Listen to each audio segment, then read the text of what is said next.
민우야, 엄마 재산 얼마나 탐나니? 엄마, 이게 무슨 말씀이세요? 그럼 왜 변호사 만나고 다녀?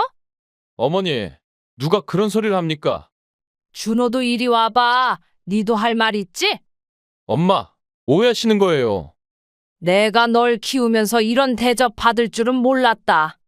그래, 내가 수술대 위에 올라가면 너희가 바라는 대로 되는 거니? 엄마, 제발 그만하세요. 정신감정도 받게 하고. 내가 그렇게 미워? 누가 그런 말을. 이제 너희들한테는 한 푼도 줄 생각 없다. 내가 평생 모은 재산, 이제는 나를 위해 쓸 거다. 엄마, 우리 다시 시작해보면 안 될까요? 시작? 이미 끝난 거야. 너희랑 나랑 이제 남이야.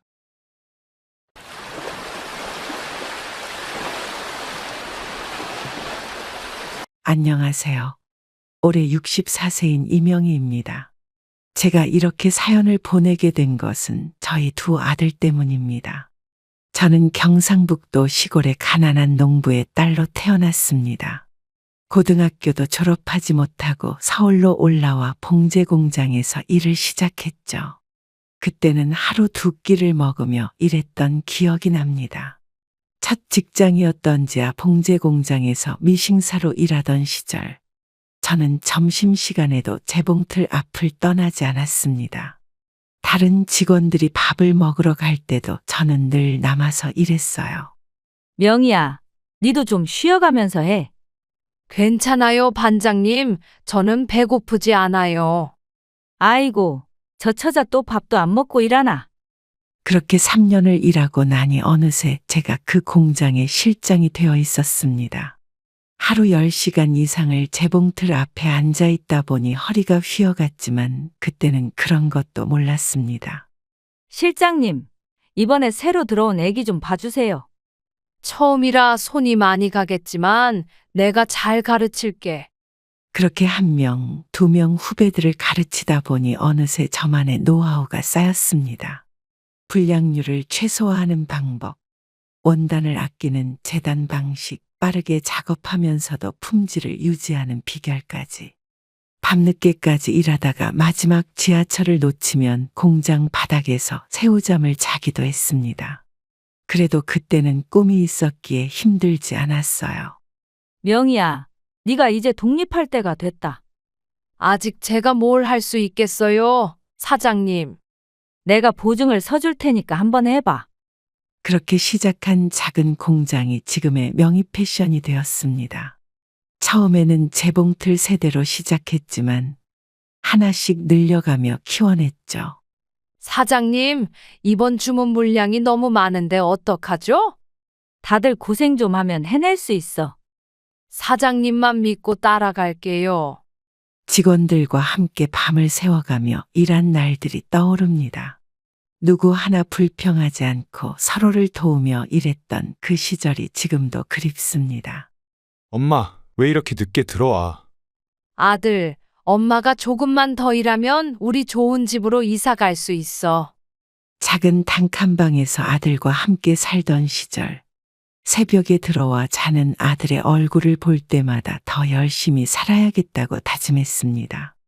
어느 날은 원단 값을 치르지 못해 발을 동동 구르기도 했고, 또 어떤 날은 납품 기한을 맞추지 못할까봐 식은땀을 흘리기도 했습니다. 하지만 그때마다 직원들이 있었기에 이겨낼 수 있었죠. 사장님, 우리가 월급은 조금 늦게 받아도 좋으니까 원단부터 사요. 다들 고마워. 내가 꼭 이 은혜는 갚을게. 그렇게 시작된 우리의 성공 신화는 계속되었습니다. 좋은 품질과 정직한 거래로 쌓은 신용이 밑거름이 되어주었죠. 명희야, 네 회사가 이제 동대문에서 알아주는 기업이 됐다. 아직 멀었어요. 지금도 그때의 직원들과는 자주 연락하며 지냅니다. 우리가 함께 일궈낸 성공이기에 그들은 저에게 단순한 직원이 아닌 가족 같은 존재가 되었습니다. 사업이 막자리를 잡아가던 98년 겨울, 그날은 유독 눈이 많이 내렸습니다. 남편은 거래처와의 중요한 미팅이 있다며 아침 일찍 집을 나섰죠. 늘 그랬듯이 공장에서 일하고 있을 때였습니다. 경찰서에서 걸려온 한 통의 전화가 저희 인생을 완전히 바꿔놓았어요. 사모님, 경찰서입니다. 무슨 일이시죠? 남편분이 교통사고를 당하셨습니다. 뭐라고요? 그럴 리가 없습니다. 지금 장난치시는 거죠? 죄송합니다. 빨리 병원으로 와주셔야 할 것 같습니다. 그날 이후 저는 혼자가 되었습니다. 장례를 치르고 난 후 아이들은 매일 밤 아빠를 찾았습니다. 하지만 저는 울 시간조차 없었죠. 엄마, 아빠는 언제 와? 우리 민우, 이제 아빠는 하늘나라에 계셔. 거짓말이야. 아빠가 곧 올 거야. 아이들의 방에서 들려오는 흐느낌 소리에 저도 숨죽여 울었습니다. 하지만 다음 날이면 또 일어나 공장으로 향해야 했죠. 남편이 남긴 빚도 적지 않았습니다. 거래처 미수금, 대출금, 전세 보증금까지 모든 것을 해결하려면 더 열심히 일할 수밖에 없었어요. 사장님, 이제 좀 쉬세요. 안 돼, 김 실장님. 우리 애들 학원비도 벌어야 하고. 너무 무리하시면 몸이 못 버텨요. 아침 일찍 나가서 밤늦게 들어오는 생활이 계속되었습니다. 아이들은 학교 끝나면 공장으로 와서 숙제를 했죠. 재봉틀 소리를 자장가 삼아 책상에서 잠들곤 했습니다. 엄마, 우리 때문에 너무 힘들지? 민우야, 엄마는 괜찮아. 네가 잘 자라는 게 엄마한테는 힘이야. 나도 크면 의사 되어서 엄마 편하게 해줄게. 그런 아들의 모습에 더욱 힘을 내야겠다고 다짐했죠. 주말에는 아이들과 시간을 보내려 노력했습니다. 비록 고급 레스토랑은 아니었지만 시장에서 먹는 떡볶이 한 접시로도 행복했던 시간들이었어요. 엄마, 나도 나중에 엄마처럼 옷 만들고 싶어.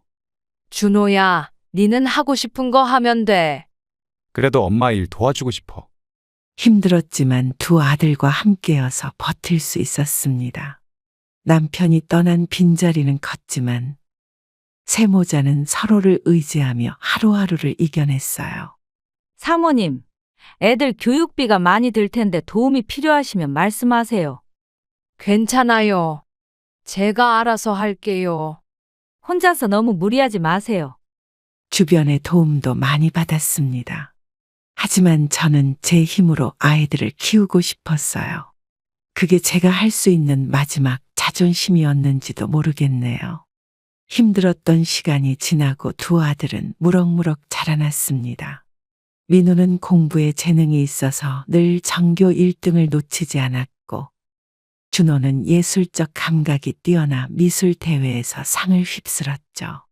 고3 수험생이던 민우가 저에게 진로 상담을 하던 날이 떠오릅니다. 평소와 다르게 진지한 표정으로 저를 찾아왔어요. 엄마, 나 의대 가고 싶어. 의대면 등록금이 많이 비싸지 않니? 내가 장학금 받을 수 있게 열심히 할게. 그래, 네가 하고 싶은 거 하면 돼. 엄마 고생하는 거 다 갚을게. 민우는 약속대로 서울대 의대의 수석으로 입학했습니다. 장학금도 받아서 저희 부담을 덜어주었죠. 준호는 고등학교 때부터 제 공장에 자주 놀러 왔습니다. 원단을 고르고 디자인을 스케치하는 모습이 어찌나 진지하던지요. 엄마, 이 원단으로 내가 디자인한 옷 한번 만들어 볼까? 우리 준호가 패션 디자이너 하고 싶구나. 나중에 엄마랑 같이 일하고 싶어. 그래, 네 꿈을 위해서라면 엄마가 뭐든 지원해 줄게. 두 아들은 각자의 길에서 빛나기 시작했습니다. 민우는 의대 졸업 후 성형외과 전문의가 되었고, 준호는 파리에서 패션을 공부하고 돌아와 신진 디자이너로 이름을 알리기 시작했어요. 성형외과를 개원한 민우는 연예인들의 단골 의사가 되었습니다. 방송에도 자주 출연하면서 포토라인의 성형외과 의사라는 별명도 생겼죠. 엄마, 이제 우리 효도할 차례야. 그래, 우리 아들 잘 되는 것만 봐도 엄마는 더 바랄 게 없다. 나중에 더 큰 병원 열면 엄마 모시고 해외여행도 다닐 거야. 준호는 자신만의 브랜드를 런칭하고 패션쇼까지 열었습니다. 저의 봉제 공장에서 배운 기술을 응용해 독특한 디자인을 선보였죠. 엄마, 내 첫 컬렉션 쇼에 꼭 와줘. 당연하지. 엄마가 제일 앞자리에서 볼게.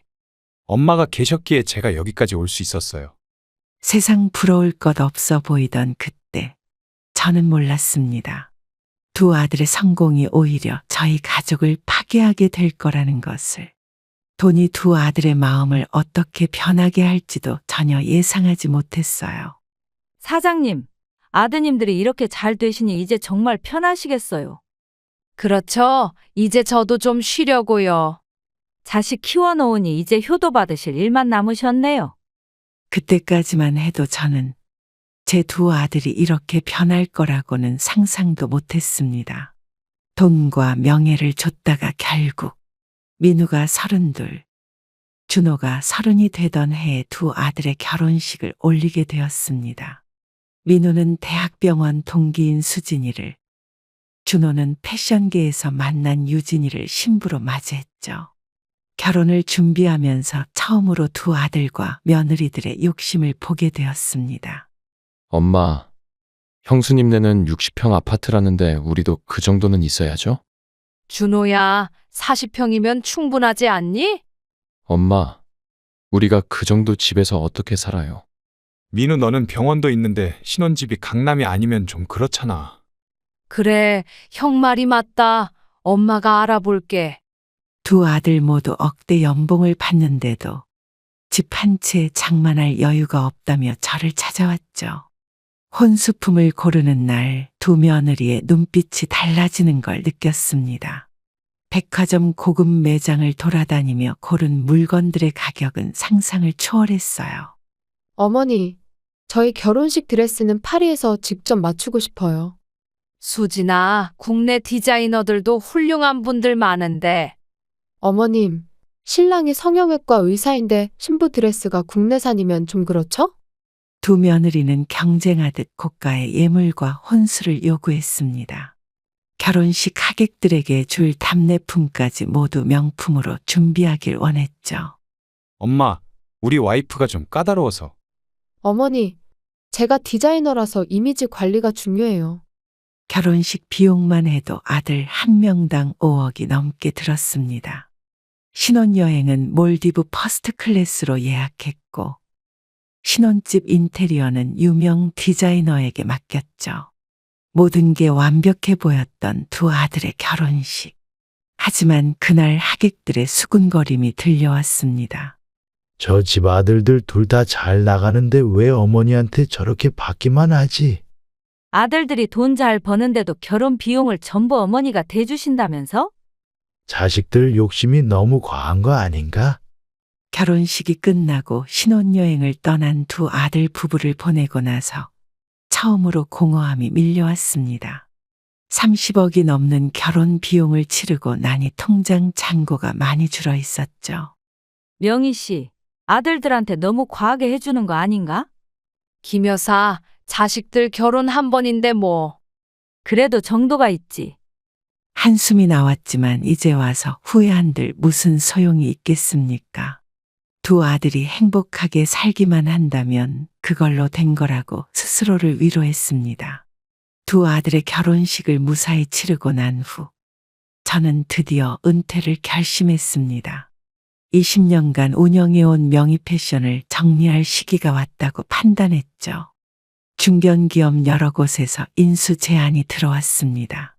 그중 가장 성의 있는 제안을 한 K패션과 본격적인 협상을 시작했어요. 매각 과정에서 가장 신경 쓴 것은 직원들의 처우였습니다.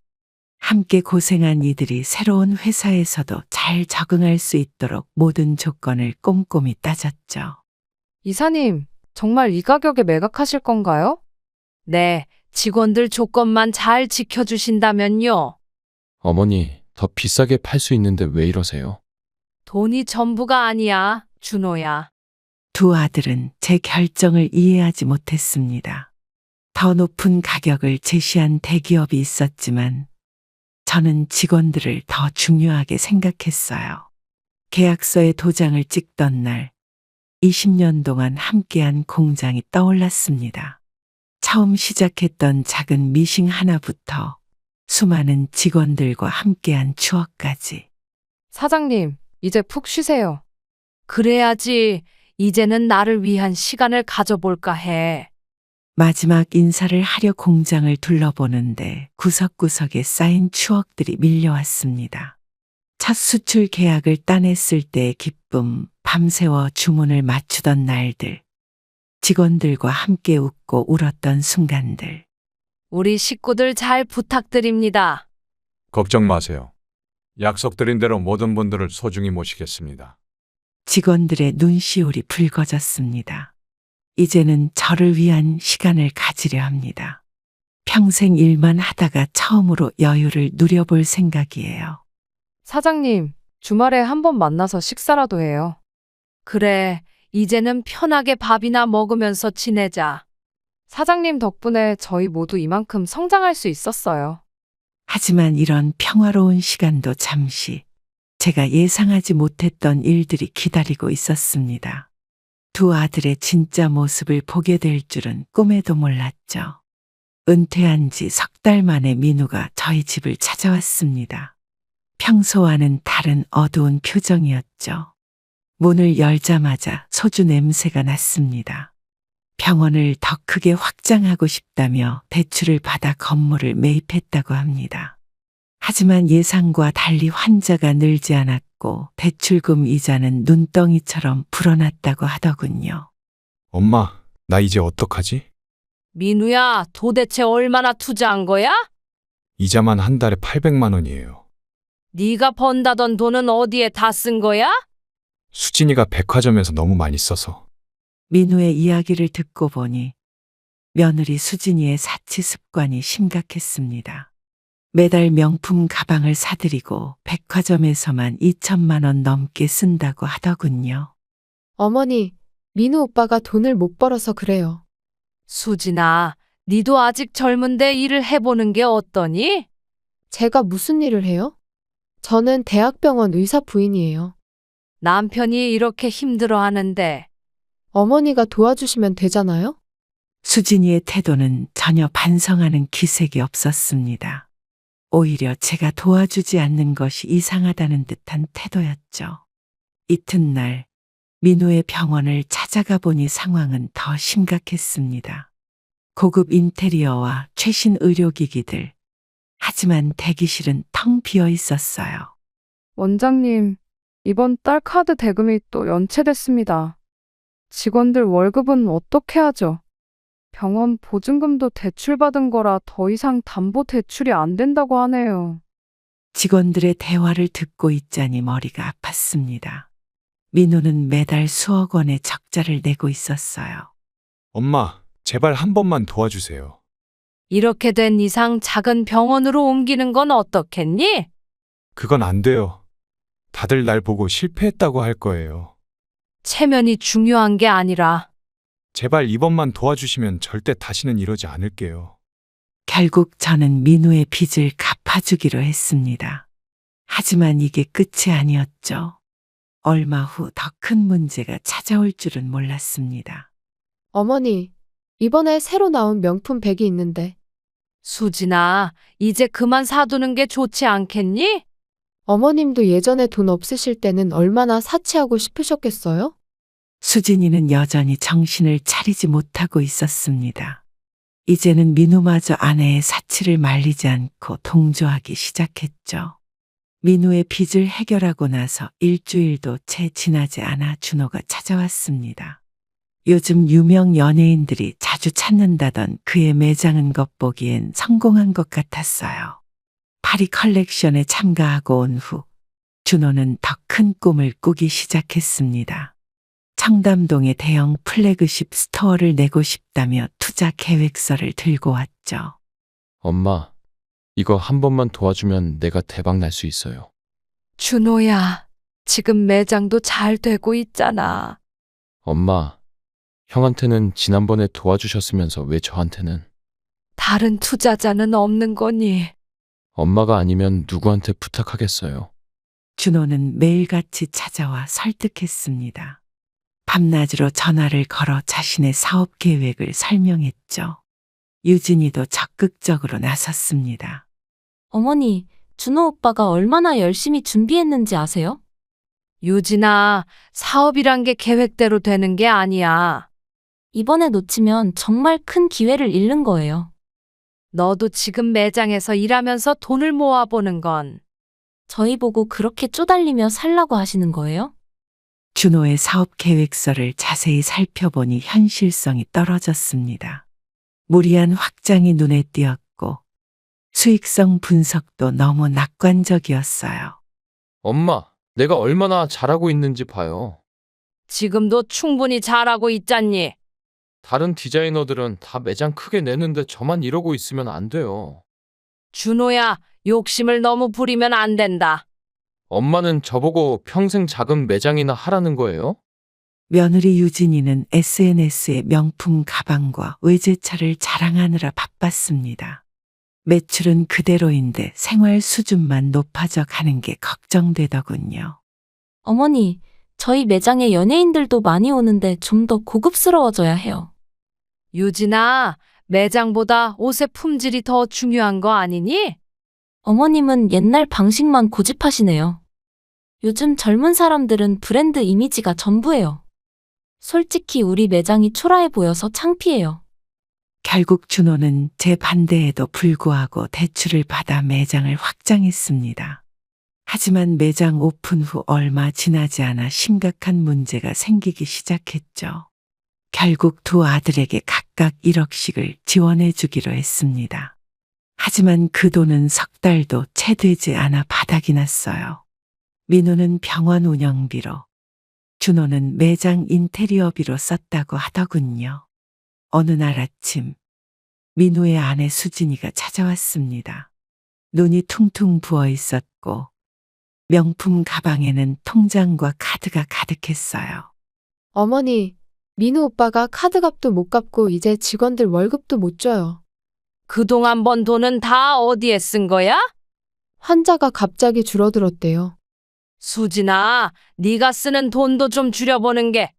제가 의사 부인인데 카페에서 알바생처럼 옷 입고 다닐 순 없잖아요. 두 아들 모두 돈을 어떻게 썼는지 제대로 된 설명을 하지 못했습니다. 통장 거래 내역을 보니 호텔 식사, 해외여행, 명품 구매 등 불필요한 지출이 대부분이었어요. 어머님, 저희 매장에 연예인들이 오는데 인테리어가 구리면 안 되잖아요. 유진아, 그럴 돈이 있으면 재고 관리부터 하는 게. 어머님은 저희를 몰라주시는 것 같아요. 매출도 늘고 있는데 왜 이러세요? 저희 브랜드 가치를 높이는 투자라고요. 은행에서 대출받은 돈까지 모두 써버린 두 아들은 이제 이자 갚기도 버거워했습니다. 직원들 월급도 밀리기 시작했죠. 엄마, 이러다 은행에서 저희 집 가져가요. 진작 말했잖니, 무리하지 말라고. 이제 어떡하죠? 저희가 잘못했어요, 엄마. 다시는 이러지 않을게요. 저는 그제서야 제가 얼마나 큰 실수를 했는지 깨달았습니다. 자식들의 욕심을 제때 막지 못한 것이 이런 결과를 초래했다는 걸 말이에요. 제가 민우의 이상한 행동을 처음 눈치챈 건 그의 간호사가 찾아왔을 때였습니다. 요즘 원장님이 병원에 잘 나오지 않는다고 환자들이 불평이 많다고 하더군요. 어느 날 밤 강남의 한 호텔 카지노에서 전화가 왔습니다.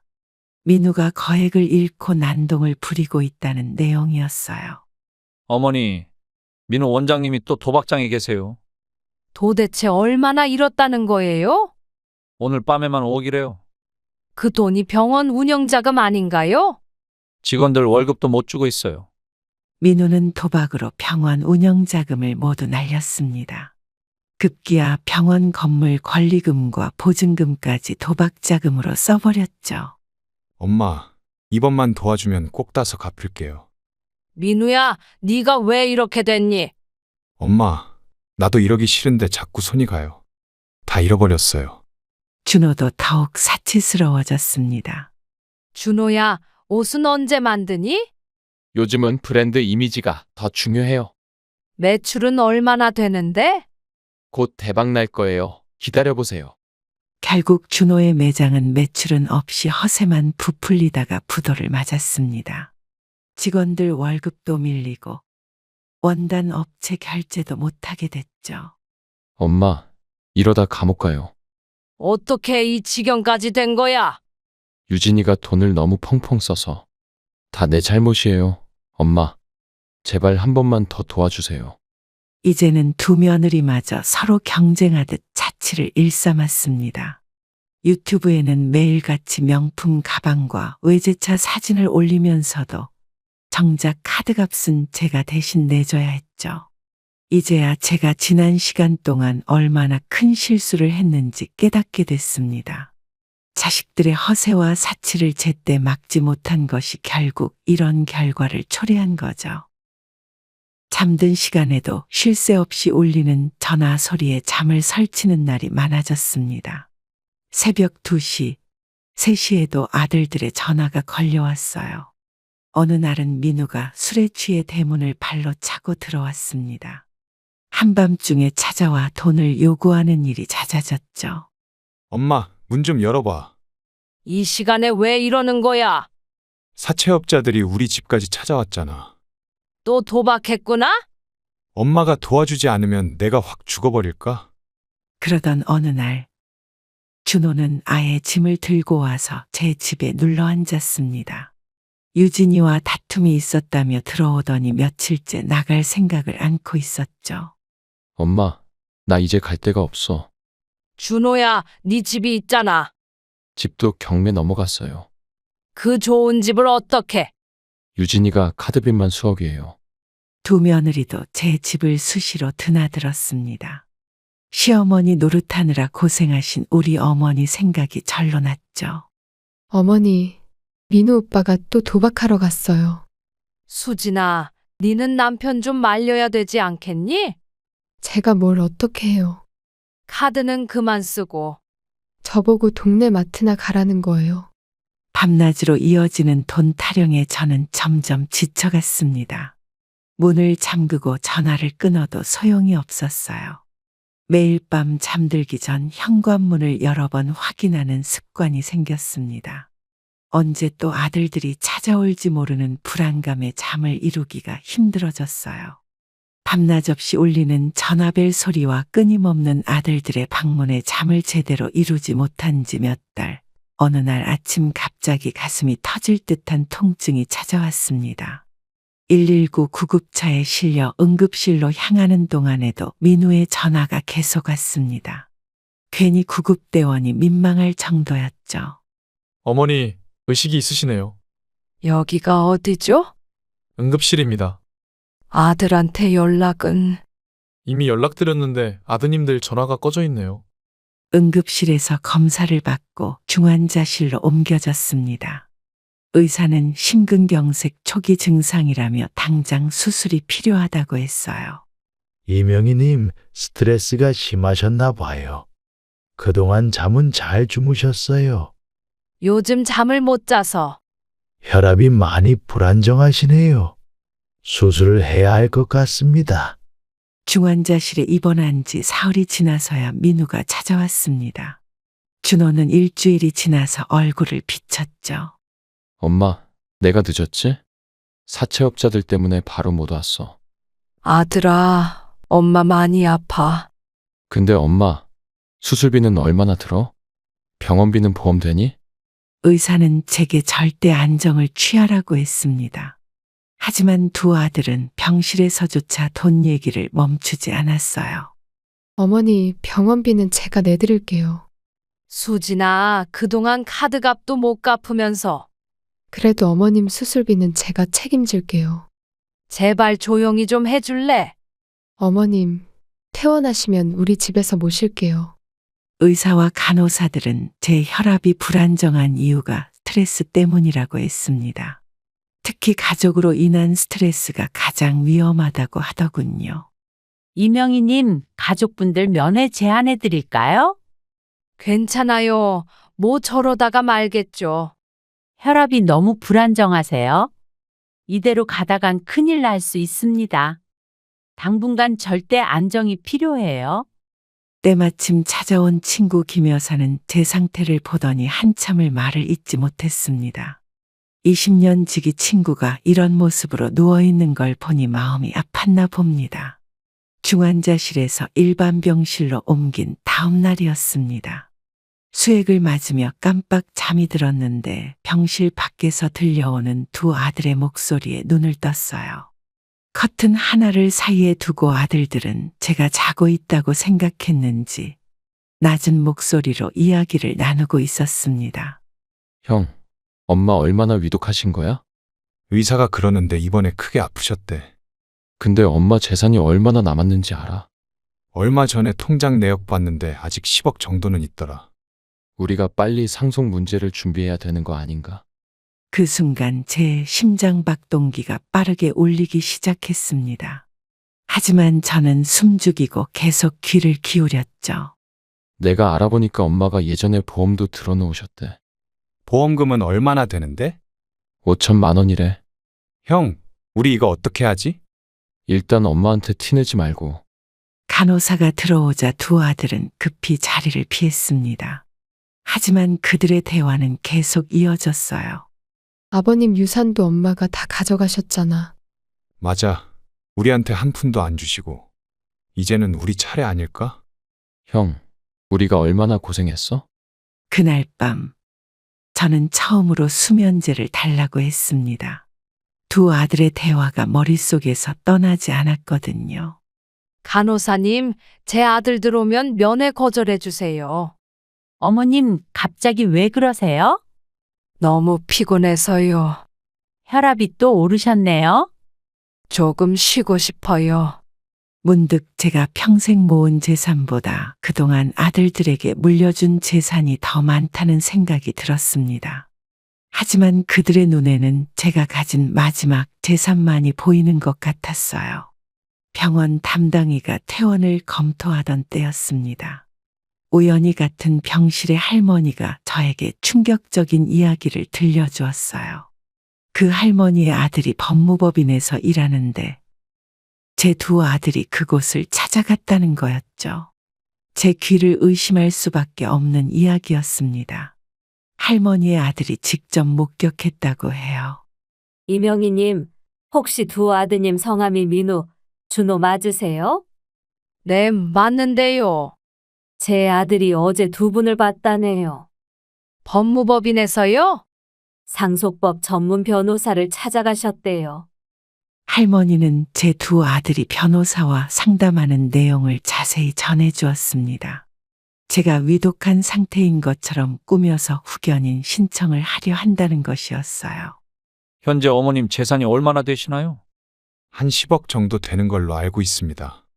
어머니가 의식이 있으신데 후견인 신청은 어려울 텐데요. 그래서 정신 감정을 받게 하려고요. 혹시라도 어머니가 재산을 다른 곳에 쓰실까봐. 제 심장 박동수가 다시 올라가기 시작했습니다. 간호사가 달려와 상태를 체크했지만 이번에는 몸의 통증보다 마음의 상처가 더 컸어요. 할머니, 제가 정말 잘못 키운 걸까요? 이명희님, 너무 마음 아파하지 마세요. 제가 평생 모은 돈인데 자식들이 왜 이럴까요? 돈이 무서운 거네요. 결국 제가 그토록 사랑했던 아들들은 제 재산을 노리고 이런 끔찍한 계획을 세우고 있었던 겁니다. 그들의 눈에는 더 이상 어머니가 아닌 재산만이 보이는 것 같았어요. 퇴원을 하루 앞둔 날이었습니다. 담당의가 마지막 검진을 하고 돌아간 저녁 무렵 두 아들이 병실을 찾아왔어요.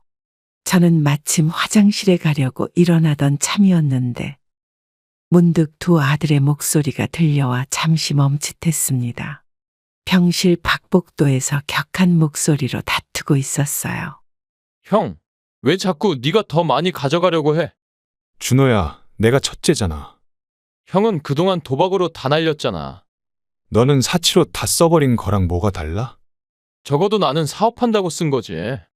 저는 화장실로 가려던 발걸음을 멈추고 조용히 귀를 기울였습니다.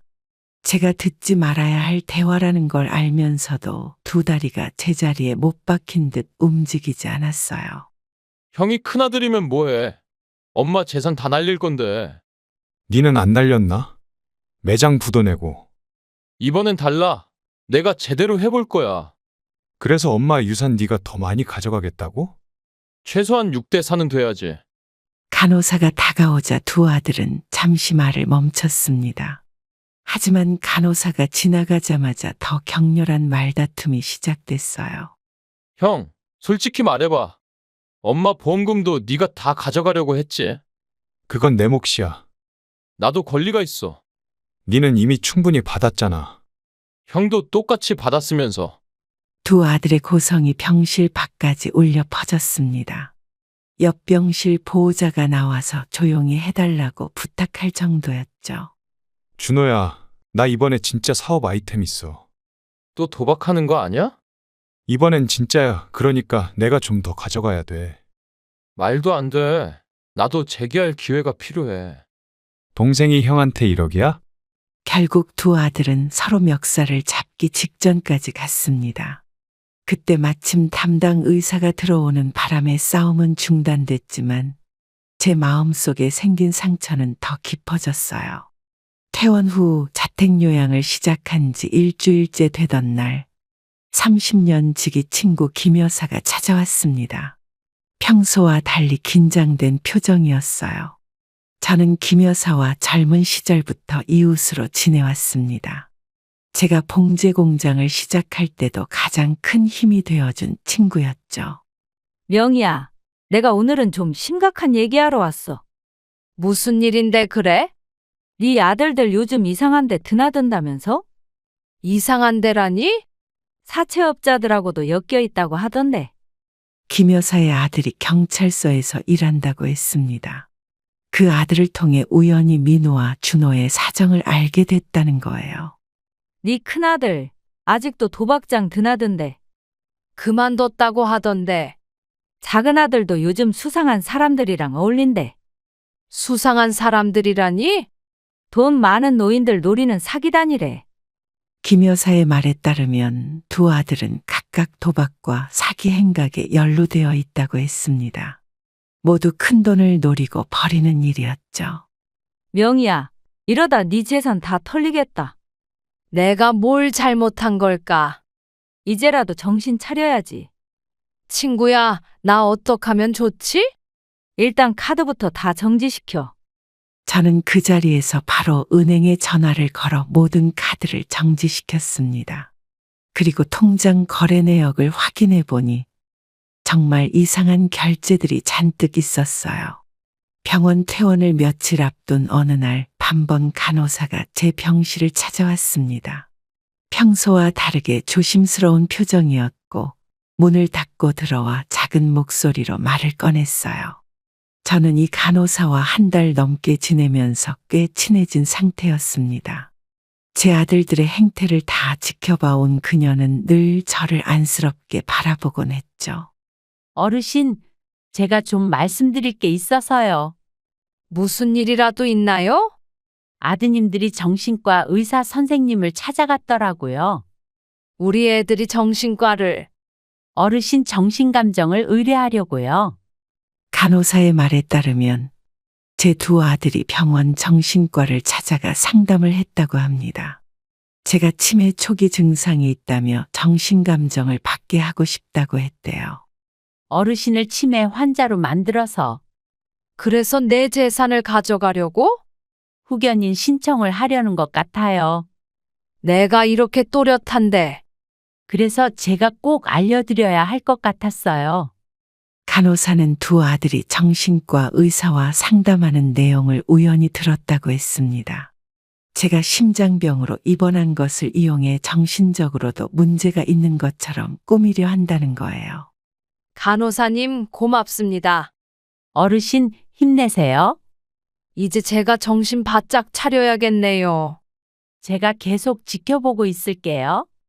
세상에 이런 자식들이 다 있다니.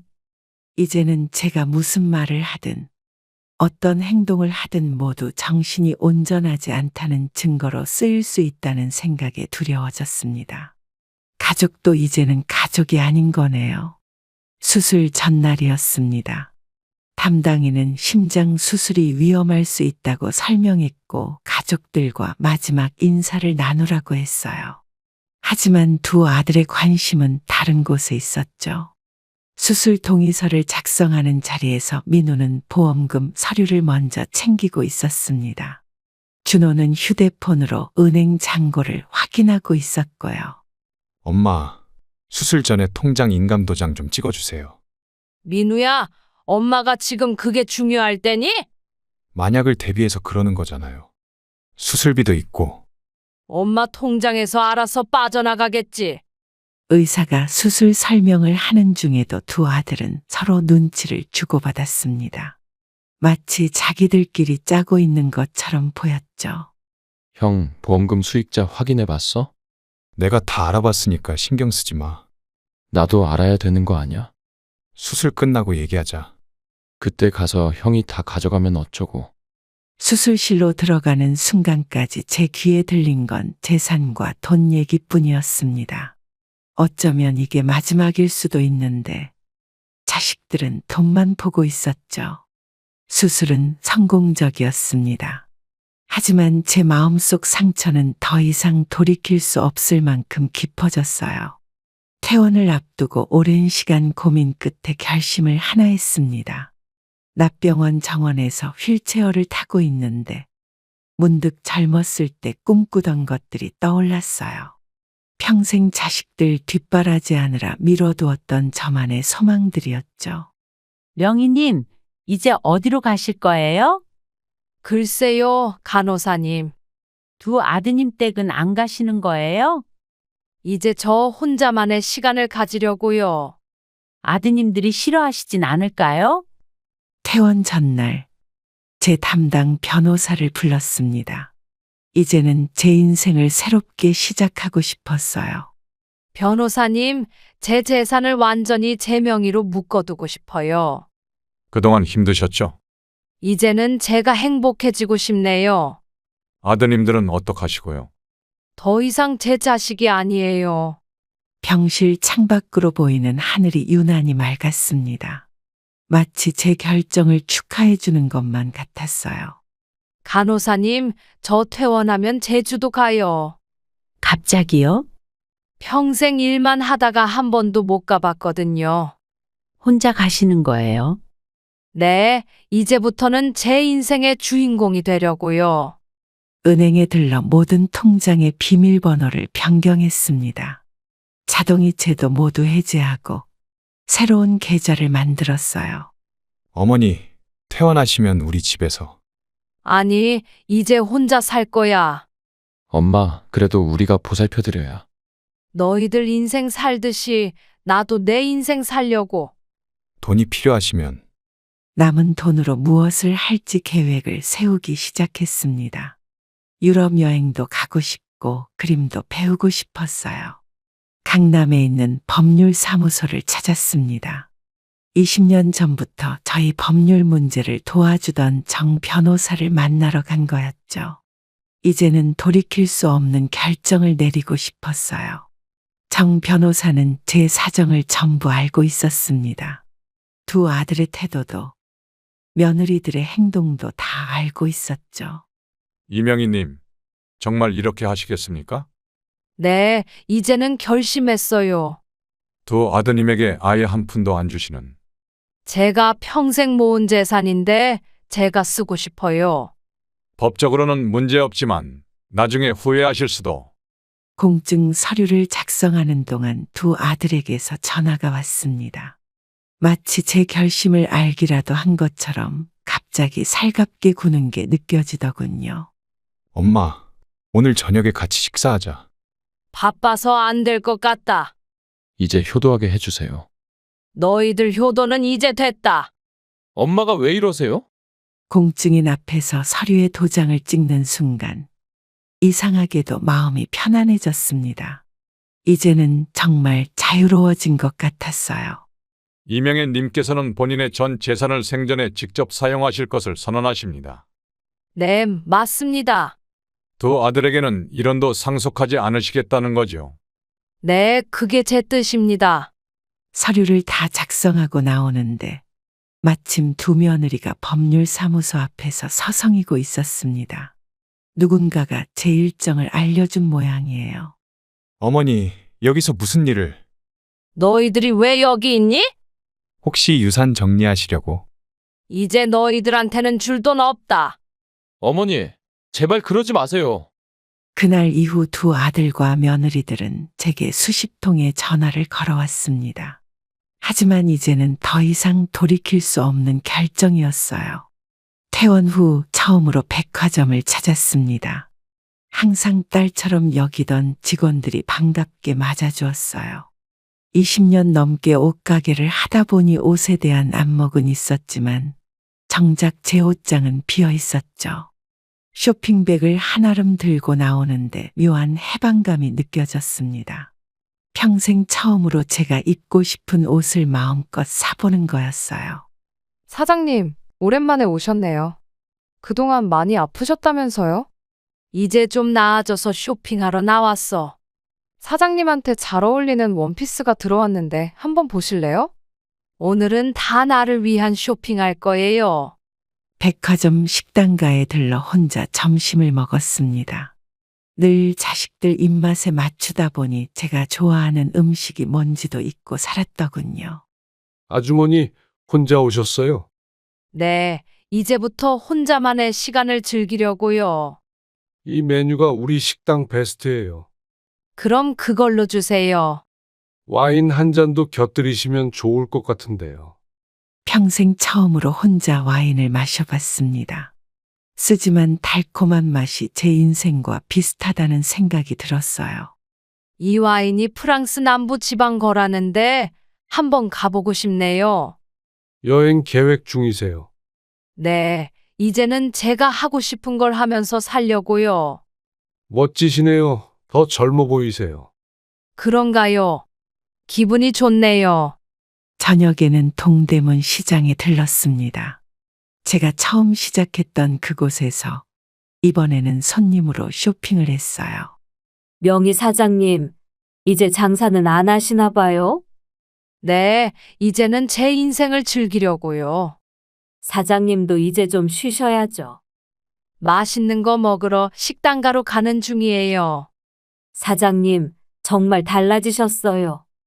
처음으로 혼자만의 시간을 보내면서 이상한 기분이 들었습니다. 뭔가 죄책감도 들고 허전하기도 했지만 한편으로는 이상한 설렘도 느껴졌어요. 피아노 학원에 등록했습니다. 어릴 때부터 배우고 싶었지만 가난한 집안 형편 때문에 포기했던 꿈이었어요. 이제는 제 인생의 주인공으로 살아보려 합니다. 수강 첫날, 학원에서 만난 동년배 수강생들과 이야기를 나누며 새로운 설렘을 느꼈습니다. 다들 저처럼 늦게라도 자신의 꿈을 찾아온 분들이었죠.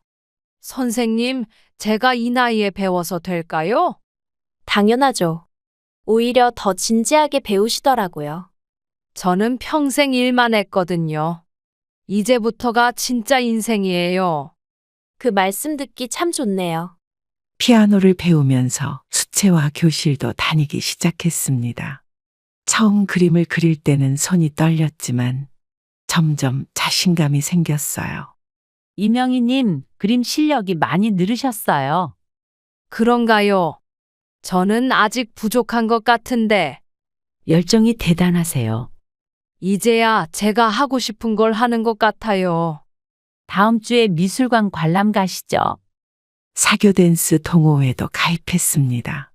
처음에는 어색했지만 음악에 맞춰 몸을 움직이다 보니 어느새 웃음이 나왔어요. 이명희 씨, 리듬감이 좋으시네요. 아니에요. 아직 서툴러서. 우리 다음 주 댄스 파티에도 나오세요. 파티요. 저는 한 번도 안 가봤는데. 이제부터 즐거운 일만 가득하실 거예요. 매일 아침 공원을 산책하면서 요가도 배우기 시작했습니다. 몸이 유연해지니 마음도 편안해지는 것 같았어요. 명희 씨, 요즘 표정이 밝아지셨어요. 그래요. 저도 모르게 웃음이 나네요. 우리 다음엔 템플스테이도 한번 가볼까요? 좋아요. 제가 하고 싶었던 건 다 해보고 싶어요. 이제야 진짜 사는 것 같죠? 처음으로 저를 위한 시간을 가지면서 삶의 의미를 다시 찾아가고 있습니다. 이제는 매일 새로운 것을 배우고 도전하는 즐거움을 느끼고 있어요. 처음으로 여권을 만들었습니다. 64년 인생에서 한 번도 해외여행을 가본 적이 없었어요. 항상 자식들 뒷바라지한다고 공장 일이 바쁘다고 미뤄두었던 꿈이었죠. 여행사에서 유럽 패키지 상품을 알아보다가 오히려 제가 혼자만의 자유여행을 계획하기로 했습니다. 인터넷으로 비행기 표도 직접 예매하고 호텔도 예약했어요. 이명희님, 유럽 여행이라니 대단하세요. 처음이라 많이 설레네요. 위험하지 않을까 걱정되시진 않으세요? 이제는 제가 하고 싶은 걸 하면서 살고 싶어요. 첫 여행지로 파리를 고르시다니 로맨틱하네요. 여행 준비를 하면서 외국어 학원도 등록했습니다. 젊은 학생들 사이에서 영어를 배우는 게 쑥스럽기도 했지만 이상하게 즐거웠어요. 선생님, 제가 잘 알 수 있을까요? 열심히 하시는 모습이 정말 보기 좋아요. 집은 한적한 교회로 이사했습니다. 아들들이 찾아올까봐 멀리 떠나놨습니다. 20년 넘게 살았던 동네를 떠나니 후련하면서도 허전했죠. 처음으로 정원이 있는 집에서 살게 되었어요. 매일 아침 정원에 물을 주며 꽃과 이야기를 나누는 게 일상이 됐습니다. 이명희님, 이사 오신 지 좀 되셨나요? 네, 이제 한 달 됐어요. 혼자 사시기엔 집이 좀 크지 않으세요? 이제는 제 공간이 필요해서요. 자제분들은 자주 오시나요? 옛날 공장에서 일하던 직원 한 명이 우연히 마트에서 저를 알아봤습니다. 그때 아들들 소식을 전해 들었어요. 사장님, 민우 씨가 요즘도 도박장 드나든다던데. 이제는 관심 없어요. 준호 씨는 사기 혐의로 경찰서에 불려갔다면서요? 더 이상 제 자식이 아니에요. 그래도 피는 물보다 진하다고. 새로운 이웃들과 텃밭 가꾸기를 시작했습니다. 상추, 깻잎, 고추를 심었어요. 땅을 만지며 인생의 새로운 의미를 찾아가고 있습니다. 이명희 씨네 상추가 제일 잘 자라네요. 농사가 이렇게 재미있을 줄 몰랐어요. 이제 자식들 생각은 안 나시나요? 제 행복이 더 중요하다는 걸 깨달았어요. 혼자여서 더 당당해 보이세요. 가끔 두 아들에게서 전화가 옵니다. 하지만 번호를 바꾼 지 오래라 연락이 닿지 않죠. 며느리들도 이제는 저를 찾지 않아요. 어머니, 제발 전화 좀 받으세요. 돈 때문에 그러는 거니? 이제 잘못 알았어요. 미안하지만 난 이미 새 삶을 시작했어. 어머니, 새로 시작한 인생에서는 더 이상 엄마가 아닌 이명희로 살고 있습니다. 이제는 제 이름을 부를 때마다 가슴이 설렙니다. 노인정에서 한 할머니가 저와 비슷한 처지였습니다. 자식들에게 모든 걸 주고도 홀대받는 분이었죠. 그분과 이야기를 나누면서 제가 조언을 해드렸어요. 카페에서 우연히 만난 분들도 대부분 자식 때문에 고민이 많았습니다. 돈만 보는 자식들 때문에 힘들어하는 부모님들이었죠. 이명희 씨는 어떻게 그렇게 결단을 내리셨어요? 자식보다 제가 더 중요하다는 걸 깨달았어요. 전 아직도 자식들 때문에 마음이 약해져요. 돈을 주면 줄수록 더 달라고 해요. 이제는 우리 자신을 위해 살아야 할 때예요. 노인대학에서 특강을 해달라는 부탁도 받았습니다. 저처럼 자식들에게 상처받은 부모님들이 많다는 걸 알게 됐어요. 여러분, 우리도 이제 행복해질 자격이 있어요. 명희님 말씀 들으니까 눈물이 나네요. 돈이 전부가 아닌데 자식들은 왜 그걸 모를까요? 저도 이제는 제 인생을 찾아보려고요. 우리 모두 새로운 시작을 해봐요. 복지관에서 상담 봉사도 시작했습니다. 자식들 때문에 우울증에 걸린 어르신들이 많더군요. 저는 아직도 자식들이 원망스러워요. 그 마음 이해해요. 저도 그랬으니까요. 어떻게 하면 제가 달라질 수 있을까요? 우리도 이제 우리 삶의 주인공이 되어야죠. 이명애 님처럼 저도 용기를 내보려고요. 이제는 제가 겪은 일들이 다른 분들에게 도움이 되는 것 같아 뿌듯합니다. 많은 부모님들이 저처럼 새로운 삶을 시작하시길 바라요. 선생님, 정말 감사합니다. 이제 저도 제 통장을 지키고 싶어요. 자식들 생각만 하다가 제 인생이 다 가버렸네요. 아직 늦지 않았어요. 우리 모두 행복한 노후를 만들어 봐요. 자식이 잘 되길 바라는 마음에 평생을 바쳤지만 그들에게 너무 많이 주다 보니 오히려 그들의 인생을 망치고 말았네요. 부모라는 이름으로 모든 걸 희생하는 것이 사랑이라고 착각했던 것 같아요. 돈으로 자식의 사랑을 살 수 있다고 믿었던 제가 어리석었습니다. 제가 번 돈으로 자식들의 욕심만 키워준 거죠. 그들이 스스로 서지 못하게 만든 책임이 저에게도 있어요. 하지만 이제는 알게 되었습니다. 진정한 부모의 사랑은 자식을 지나치게 품어주는 게 아니라 그들이 스스로 설 수 있게 하는 것이란 걸요. 엄마의 돈이 필요해? 라고 물을 때, 아니야, 내가 벌어서 써. 라고 말할 수 있는 용기. 엄마가 도와줘. 라고 할 때, 미안하지만 내 힘으로 해결해봐. 라고 말할 수 있는 의지. 그것이 진짜 사랑이었다는 걸 이제야 깨달았습니다. 여러분, 부모라는 이유로 자신의 행복을 포기하지 마세요. 자식들을 위해 모든 걸 내어주는 것이 효도가 아닙니다. 우리도 우리만의 인생이 있고, 우리도 행복할 자격이 있어요. 이제라도 늦지 않았습니다. 어머님, 다른 애들은 다 신혼 때부터 아파트에 살아요. 며느라, 그래도 니네 형편에 맞게 살아야지.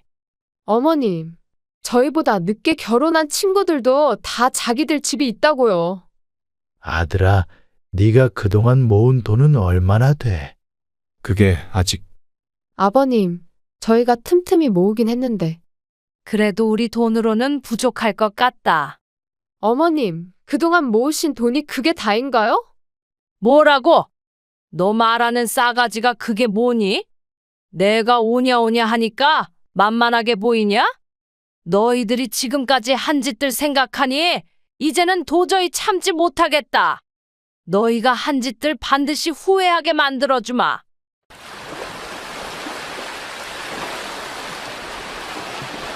매일 아침 일어나 가장 먼저 하는 일이 서랍 속 통장을 만지는 것입니다.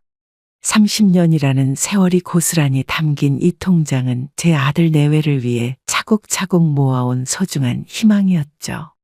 남편과 저는 평생을 절약하며 살았습니다.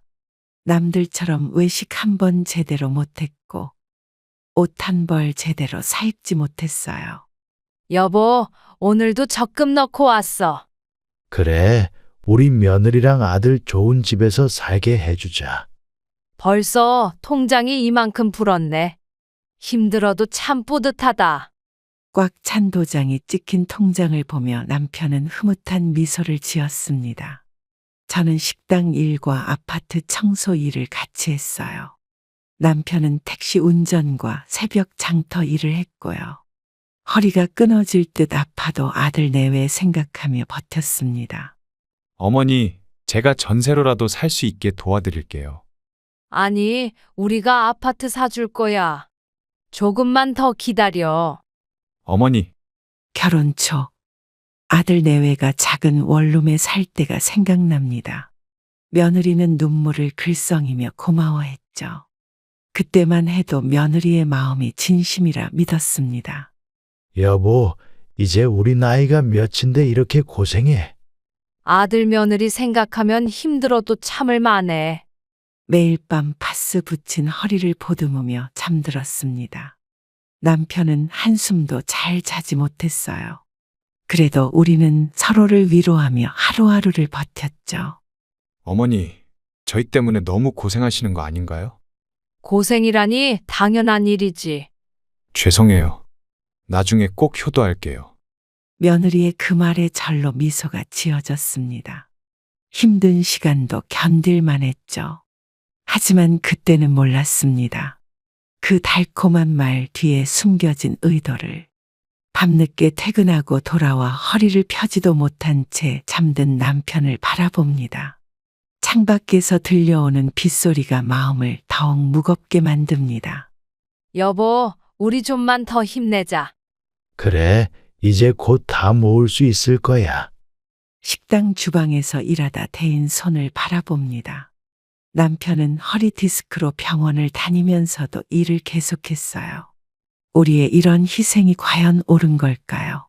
매일 밤 통장을 넣어두던 서랍을 열어봅니다. 30년이란 세월이 고스란히 담긴 이 통장 속에는 우리 부부의 청춘과 한숨, 그리고 희망이 담겨 있습니다. 이제 곧 목표 금액에 도달할 텐데, 왜 이렇게 마음이 무거워지는 걸까요? 결혼 5년 차, 아들 내외는 여전히 좁은 전셋집에서 살고 있습니다. 겨우 방 2개짜리 낡은 아파트지만 신혼 때보다는 조금 넓어진 공간이에요. 명절 때마다 찾아가 보면 며느리는 늘 창가에 서서 밖을 바라보고 있었죠. 어머니, 저기 보이는 아파트 정말 예쁘죠? 그래, 전망도 좋아 보이네. 언제쯤 저런 곳에서 살 수 있을까요? 조금만 더 기다려. 엄마가 꼭 좋은 집 사줄게. 어머니, 며느리의 눈빛이 흔들렸습니다. 저는 그 눈빛에서 간절함을 읽었어요. 작은 전셋집의 베란다에 놓인 화분들을 정성스레 가꾸는 며느리를 보며 안쓰러웠습니다. 여보, 우리 아들 며느리 언제까지 저렇게 살게 할 거야? 나도 마음이 아프지. 빨리 아파트라도 하나 사줘야 할 텐데. 매일 밤 전셋집 온수 보일러 고장으로 고생하는 아들 내외를 생각하면 잠이 오지 않았어요. 여름이면 창문을 활짝 열어도 시원하지 않다며 겨울이면 보일러가 고장나서 춥다며 힘들어했죠. 어머니, 저희 집 수리비가 또 나왔어요. 얼마나 나왔어? 이번에는 100만 원이래요. 낡은 전셋집의 하자보수 비용이 매달 나올 때마다 마음이 아팠습니다. 아들은 야근을 자청했고 며느리는 부업을 시작했어요. 아들, 엄마가 수리비는 내줄게. 아니에요, 어머니. 저희가 알아서 할게요. 너희 고생하는 거 보기 싫어서 그래. 전세 계약이 끝나갈 때마다 집주인은 전세금을 올려달라고 했습니다. 아들 내외는 그때마다 발만 동동 굴렀죠. 이사 갈 곳을 찾아 여기저기 발품을 팔았지만 집값은 계속 올라가기만 했어요. 여보, 우리 통장 얼마나 모였어? 아직 많이 부족해. 다른 일이라도 더 해볼까? 낮에는 식당일, 밤에는 편의점 야간 알바까지 시작했습니다. 남편도 주말엔 대리운전을 했어요.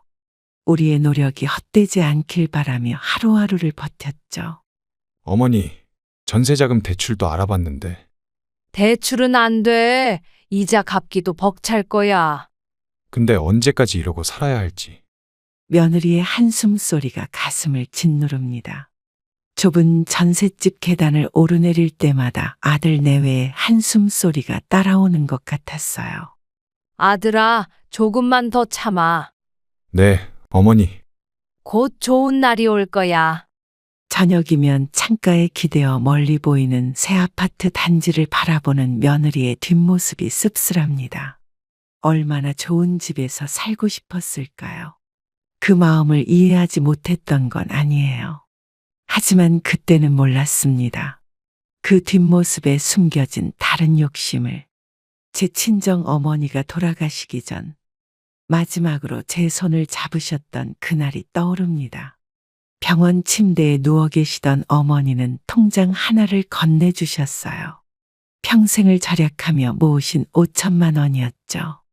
딸아, 이걸로 네 아들 며느리 좋은 집 사주렴.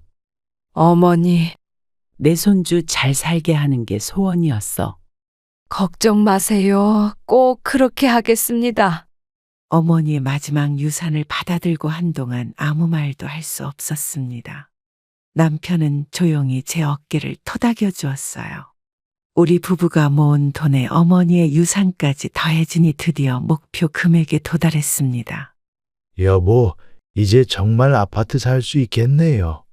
그래, 드디어 우리 아들 며느리한테 좋은 소식 전해줄 수 있겠어. 어머님이 하늘에서 보시면 좋아하시겠죠? 갑자기 찾아온 기쁨에 한동안 말을 잇지 못했습니다.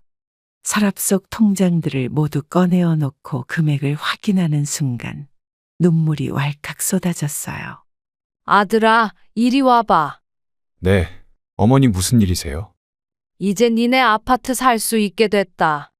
정말이요? 식탁에 모여 앉은 우리 가족의 얼굴에는 모두 환한 미소가 가득했습니다. 며느리는 눈물을 훔치며 연신 고맙다는 인사를 했어요. 내일부터 집 보러 다니자. 네, 어머니. 이제 좋은 집에서 살 수 있겠구나. 아들 내외와 함께 부동산을 찾아다니기 시작했습니다. 매물을 보러 다닐 때마다 설레는 마음을 감출 수 없었어요. 하지만 그때는 미처 알지 못했습니다.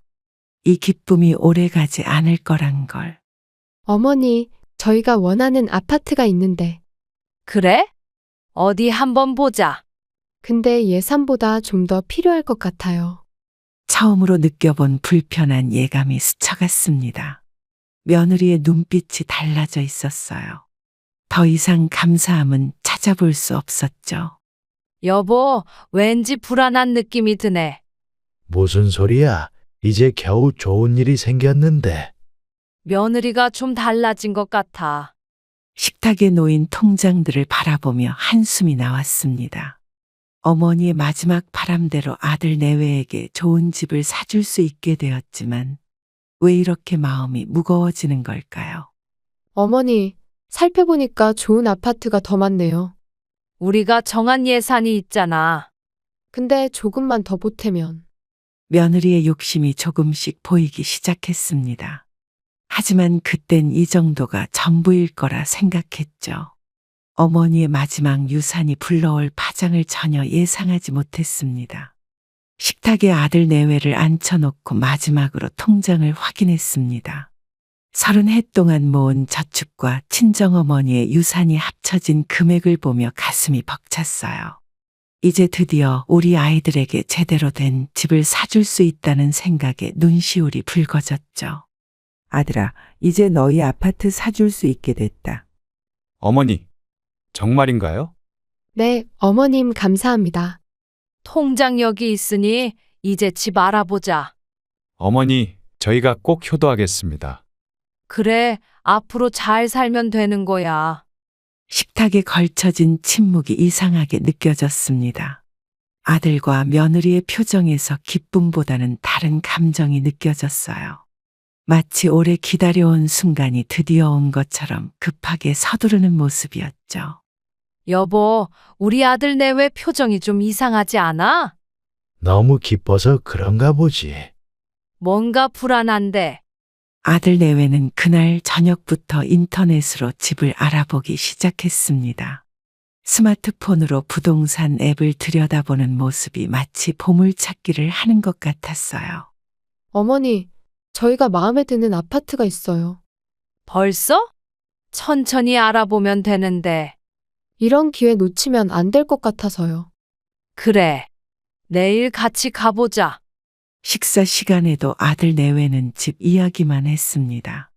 한숨 돌릴 틈도 없이 서두르는 모습에 왠지 모를 불안감이 들었어요. 아들아, 예산에 맞춰서 보자. 네, 어머니 걱정 마세요. 우리가 찾은 매물 내일 꼭 보러 가요. 남편은 모든 게 순조롭다며 좋아했지만 저는 왠지 모를 먹먹함이 가슴 한켠을 짓눌렀습니다. 아들 내외의 눈빛이 너무 달라져 있었어요. 어머니, 내일 아침 일찍 출발해요. 그래, 천천히 가면 되지. 시간 놓치면 다른 사람이 계약할 수도 있대요.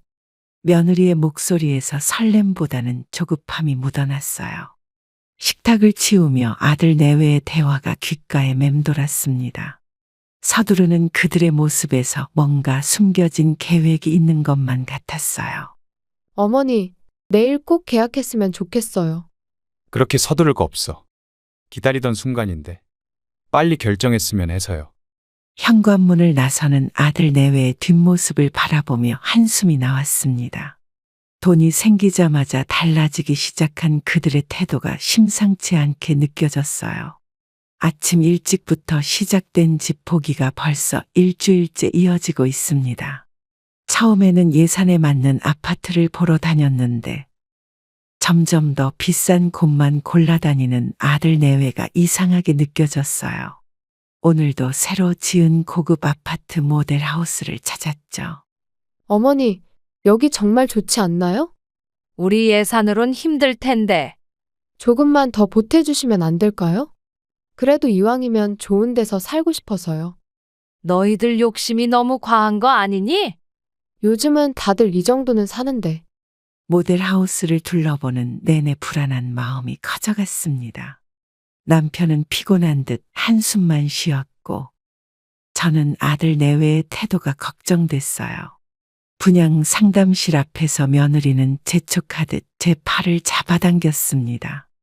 여보, 우리가 너무 무리하는 거 아닐까? 나도 그렇게 생각해. 돈이 생기니까 애들이 달라진 것 같아. 천장이 높고 넓은 거실을 보며 아들 내외의 눈이 반짝였습니다. 하지만 그들의 눈빛에서 감사함은 찾아볼 수 없었어요. 대신 더 큰 욕심만이 가득했죠. 어머니, 다른 집은 이제 눈에 안 들어와요. 예산보다 2억이나 더 비싼데 어떻게 하려고? 저희가 대출도 알아볼게요. 분양가를 확인하는 순간 제 다리에 힘이 풀렸습니다. 우리가 모은 돈의 2배가 넘는 가격이었어요. 하지만 아들 내외는 아무렇지도 않은 듯 계속해서 계약을 재촉했죠. 엄마, 이번 기회 아니면 평생 이런 집은 못 살아요. 니네들 분수에 맞게 살아야지. 요즘은 대출받아서 다들 이렇게 산다던데. 모델 하우스를 나오는 길. 아들과 며느리는 서로 속삭이며 무언가를 계획하는 것 같았습니다. 그들의 모습에서 처음 보여줬던 겸손함은 찾아볼 수 없었어요. 어머니, 내일은 다른 모델하우스도 가보죠? 이제 그만 보면 안 될까? 어차피 한 번 사는 건데 신중하게 봐야죠. 매물을 보러 다닌 지 한 달째. 며느리는 오직 자신의 친정 근처만 고집했습니다. 신도시에 새로 지어진 아파트들만 골라다녔죠. 우리가 제안하는 다른 지역은 쳐다보지도 않았어요. 오늘도 며느리가 고른 단지를 보러 왔습니다. 어머니, 여기가 제 친정에서 10분 거리예요. 멀리 떨어져 살면 안 되겠니? 친정 부모님도 연세가 있으신데. 우리 집에서는 2시간이나 걸리는 곳인데. 어머니도 가끔 오시면 되잖아요. 우리 의견도 좀 들어줘야지. 아들은 며느리의 뜻에 무조건 따르기만 했습니다. 제가 다른 지역을 제안하면 며느리는 곧바로 얼굴을 찌푸렸어요. 남편의 의견은 아예 귓등으로도 듣지 않았죠. 여보, 우리 의견은 하나도 반영이 안 되네. 그러게 말이야. 처음부터 정해놓고 우리를 끌고 다니는 것 같아. 신도시 아파트의 모델 하우스를 구경하는 내내 마음이 불편했습니다. 우리가 모은 돈으로 집을 사는데 정작 우리 말은 하나도 듣지 않으니 답답했어요. 어머니, 이 동네 학군이 좋대요. 니네만 좋으면 다냐?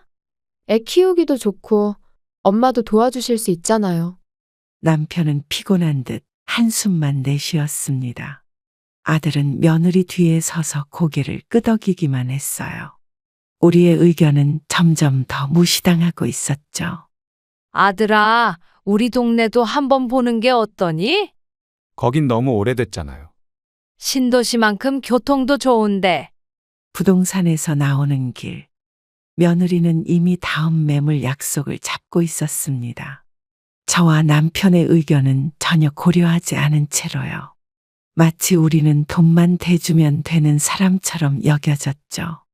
어머니, 내일은 여기서 10분 거리에 있는 곳도 보러 가요. 우리도 좀 편한 곳으로 알아보면 안 될까? 그래도 여기가 제일 좋은 것 같아요. 차 안에서 흘러나오는 내비게이션 소리가 제 마음을 더욱 무겁게 만들었습니다. 집을 보러 갈수록 멀어지는 거리만큼 아들 내외와의 마음의 거리도 점점 멀어지는 것 같았어요. 여보, 이러다 우리가 아예 발도 못 붙이는 거 아닐까? 그래서 내가 말했잖아. 며느리 뜻대로만 하면 안 되는데. 오늘도 아침부터 신도시 모델하우스를 찾았습니다. 며느리가 고른 아파트는 우리 예산의 2배가 넘는 곳이었어요. 입구에 들어서는 순간부터 불안한 예감이 들었죠. 호텔 같은 로비의 대리석 바닥. 우리와는 너무 다른 세상 같았습니다. 어머니, 여기 정말 멋지지 않나요? 우리 예산으로는 무리야. 대출 받으면 될 것 같은데. 말도 안 되는 소리 하지 마. 요즘은 다들 이렇게 산다던데요? 분수에 맞게 살아야지. 분양 상담실에서 가격표를 보는 순간 제 손이 떨렸습니다. 우리가 평생 모은 돈으로도 부족한 금액이었어요. 하지만 아들 내외의 눈빛은 이미 이곳에 꽂혀 있었죠. 며느라, 너무 무리하면 안 돼. 조금만 더 보태주시면. 매달 관리비만 100만 원이 넘는데. 모델하우스를 둘러보는 내내 아들 내외의 모습이 낯설게 느껴졌습니다. 우리가 모은 돈이 생기자마자 허세 부리듯 비싼 집만 고르고 다니는 그들이 이해되지 않았어요. 아들아, 이 정도면 너무 과하지 않니? 엄마, 요즘은 이 정도는 돼야. 저희 친구들도 다 이런 데 살아요. 견본 주택을 나오면서 며느리의 표정이 어두워졌습니다. 마치 자신의 당연한 권리를 뺏긴 것처럼 입술을 깨물었어요. 남편은 한숨만 깊어졌죠. 여보, 애들이 너무 허황된 꿈을 꾸는 것 같아. 나도 도저히 이해가 안 되네. 이러다 큰 코 다치는 거 아닐까? 주차장으로 걸어가는 동안 아들 내외는 계속해서 대출 이야기만 했습니다. 우리의 만류는 귓등으로도 듣지 않았어요. 그들의 욕심은 점점 더 커져만 갔습니다. 어머니, 내일은 여기 바로 옆 단지도 보러 가요. 이제 그만 보면 안 될까? 여기가 제일 마음에 들어서요. 차에 오르면서 며느리의 눈빛이 차갑게 변했습니다.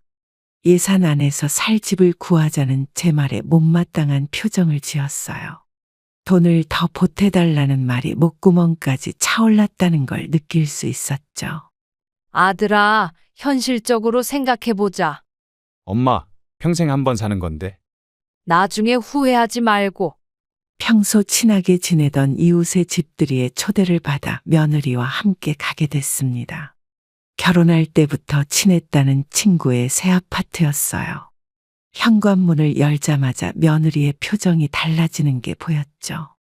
40평대 신축 아파트의 호화로운 인테리어가 펼쳐졌습니다. 진이야, 니네 집 정말 크고 좋다. 고마워. 시부모님이 무리하게 해주신 거야. 부럽다. 나는 아직도 전세라. 우리 어머님은 다 계획이 있으시대. 시부모님들 성향에 따라 이렇게 차이가 나나 봐.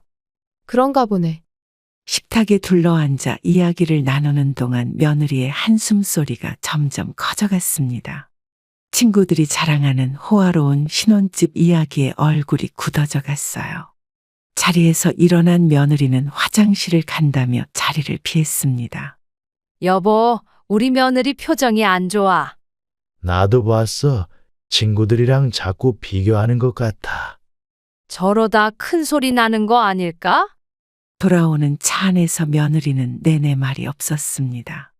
창밖만 바라보던 며느리가 갑자기 한숨을 쉬더니 입을 열었어요. 그 순간부터 시작된 투정은 집에 도착할 때까지 이어졌습니다. 어머니, 진이네는 신혼 때부터 아파트였대요. 남이 사는 걸로 속상해하지 마. 수민이네도 40평대래요. 창밖으로 고개를 돌린 며느리의 눈가가 붉어져 있었습니다. 친구들의 호화로운 집과 자신의 전셋집을 비교하며 속상했던 모양이에요. 아들은 며느리의 어깨를 감싸 안으며 저를 힐끗 쳐다봤죠. 엄마, 우리도 좀 더 크게 알아보면 안 될까요? 니네 분수에 맞게 살자고 했지. 그래도 다들 이 정도는 사는데. 신호등 앞에 멈춰선 차 안의 공기가 무거워졌습니다. 며느리는 눈물을 훔치며 창밖만 바라봤어요. 그동안 숨겨왔던 속마음이 폭발하듯 터져나왔죠. 어머니, 저는 언제쯤 친구들처럼 살 수 있을까요? 비교하지 말고 네 삶에 만족해. 이러다 저희만 뒤처질까봐 걱정돼요. 며느리의 투정은 밤이 되어서도 계속됐습니다. 카카오톡으로 친구들과 주고받는 대화를 보여주며 자신만 이렇게 어렵게 사는 것 같다고 했어요. 그동안 참아왔던 불만이 터져 나오는 듯 했습니다. 여보, 우리가 너무 무심했나? 아니야. 며느리가 욕심이 너무 크네. 이제 어떡하지? 아침 식사 자리에서 아들이 갑자기 통장을 꺼내 들었습니다. 평소와 다른 분위기에 불안한 예감이 들었어요. 식탁 위로 내밀어진 통장을 보니 잔고가 바닥난 상태였습니다. 지난달까지만 해도 여유가 있었던 것 같은데 이상했죠. 어머니, 이번 달 생활비가 좀 부족할 것 같아요. 갑자기 왜 그러니? 전세금 이자도 내야 하고. 며칠 전에도 줬잖니. 물가가 너무 올라서요. 그래도 너희가 벌면서 살아야지. 아들의 말을 듣고 있자니 속이 답답해졌습니다. 집을 구하러 다니면서부터 이상하게 생활비를 자주 요구하더니 이제는 아예 당연하게 여기는 것 같았어요. 남편은 심각한 표정으로 밥숟가락을 내려놓았습니다. 여보, 우리 아들 내외가 이상해진 것 같아. 돈만 생기면 바로 써버리나 봐. 이제 막 시작인 것 같은데. 식탁을 치우면서 며느리의 지갑에서 명품 쇼핑백 영수증이 떨어졌습니다. 지난주에도 비싼 가방을 샀다더니 또 새로운 걸 산 모양이에요. 생활비가 부족하다면서 이런 데는 돈을 아끼지 않는 게 이해되지 않았죠. 아들아, 니네 수입으로 생활해 보려고 노력은 해봤니? 노력하고 있어요. 근데 왜 자꾸 돈을 달라고 하니? 옆방에서 들려오는 아들 내외의 이야기가 제 귀에 들렸습니다. 앞으로도 계속 생활비를 달라고 할 거란 계획을 세우는 것 같았어요. 마치 우리 돈이 당연히 그들의 것이라는 듯한 태도였죠. 여보, 이러다 우리 노후는 어떡하지? 그러게 말이야. 이제 막 시작인데 벌써 이러네. 저녁이 되자 며느리가 장보기 영수증을 들고 왔습니다. 한 달 생활비라고 하기에는 너무 큰 금액이었어요. 명품 화장품, 비싼 식재료. 정말 필요한 지출인지 의심스러웠죠. 어머니, 이번 달 장보기 값이에요. 이렇게나 썼다고? 요즘 물가가 많이 올라서. 남편과 저는 서로를 바라보며 한숨을 쉬었습니다. 우리가 평생 절약하며 모은 돈이 이렇게 허무하게 써질 줄은 몰랐어요. 아들 내외에 늘어나는 생활비 요구가 걱정되기 시작했습니다. 우연히 아들의 휴대폰을 보게 됐습니다. 화면에는 은행 대출 상담 내역이 떠 있었어요. 제가 모른다고 생각했는지 아들은 몰래 대출을 알아보고 있었더군요. 예산을 훨씬 초과하는 아파트를 사기 위해서였죠. 아들아, 이게 무슨 짓이니? 어머니, 그게 우리 모르게 대출을 알아보고 있었어? 좋은 집으로 가고 싶어서요. 이런 식으로 하면 안 되지. 친구들은 다 이렇게 산다던데. 아들의 휴대폰 통화 내역을 보니 여러 은행과 연락한 기록이 있었습니다. 심지어 등본까지 발급받아 대출 심사를 진행하려던 참이었어요. 제 심장이 쿵쾅거리기 시작했죠. 여보, 큰일 났어요. 왜 그러나? 아들이 우리 몰래 대출을 알아보고 있었어. 식탁에 모여 앉아 대화를 나눴습니다. 아들은 고개를 푹 숙인 채 말이 없었고 며느리는 오히려 당당한 태도였어요. 마치 이런 상황이 당연하다는 듯한 표정이었죠. 어머니, 요즘은 다들 이렇게 살아요. 무리한 대출은 안 돼. 저희도 이제 좋은 집에서 살고 싶어서. 남편은 아들의 통장을 꺼내보라고 했습니다. 통장을 확인해 보니 이미 카드값도 밀려 있었어요. 생활비를 달라고 하더니 전부 허용에 쓴 모양이었죠. 아들아, 네가 이럴 줄은 몰랐다. 죄송해요. 이제 어쩌자는 거니? 며느리의 표정이 점점 어두워졌습니다. 들킨 것에 대한 미안함보다는 계획이 틀어진 것에 대한 불만이 가득해 보였어요. 저는 그제서야 아들 내외의 진짜 속마음을 알게 됐죠. 여보, 우리가 너무 믿었나 봐. 앞으로 어떡하지? 이제라도 알게 돼서 다행이야. 밤이 깊어가는데도 잠을 이룰 수가 없었습니다. 서랍 속 통장을 꺼내보며 한숨만 나왔어요. 우리의 믿음을 저버린 아들 내외가 원망스러웠지만 한편으로는 제 자신이 미웠습니다. 아들아, 앞으로 이런 일 없도록 해. 네, 죄송합니다. 우리 돈으로 니네 빚까지 떠안을 순 없어. 장보기를 마치고 돌아오는 길이었습니다. 우연히 카페 창가에서 며느리를 발견했어요. 친구들과 이야기를 나누는 모양이었죠. 반갑게 인사하려 했지만 며느리의 대화 내용이 귀에 들려왔습니다. 진짜 시부모님이랑은 멀리 떨어져 살고 싶어. 왜? 무슨 일 있어? 자주 보면 볼수록 부담스러워. 시부모님이 집도 사주신다며?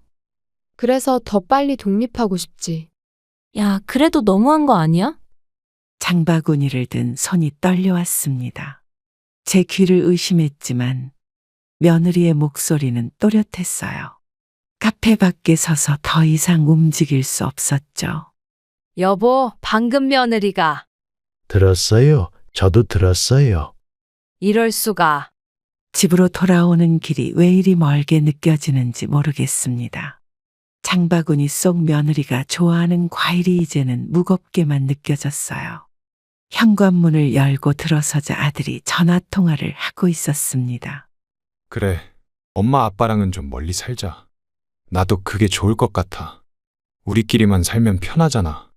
식탁에 장바구니를 내려놓는 제 손이 덜덜 떨렸습니다. 아들도 며느리의 말에 동의하고 있었어요. 남편은 한숨만 깊어졌죠.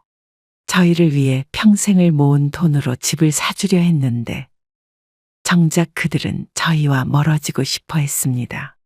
여보, 우리가 뭘 잘못했을까? 당신 잘못 아니야. 그동안 다 헛된 거였나? 밤새 잠을 이루지 못했습니다. 서랍 속 통장을 만지작거리며 생각했어요. 이렇게 마음이 멀어진 며느리에게 평생 모은 돈을 다 써야 하는 걸까요? 창밖에서 들려오는 빗소리가 제 마음까지 적셨습니다. 여보, 우리 이제 어떡하지? 차라리 솔직하게 말해주지. 이렇게 뒤에서 수군대니 더 서운하네. 한밤중에 울리는 초인종 소리에 잠에서 깼습니다. 문을 열자 아들이 창백한 얼굴로 서 있었어요. 평소와 다른 모습에 가슴이 덜컥 내려앉았죠. 손끝이 떨리는 아들을 식탁으로 데려왔습니다. 아들아, 무슨 일이야? 엄마, 저 돈이 필요해요. 이 시간에 갑자기 돈이라니? 제발 빌려주세요.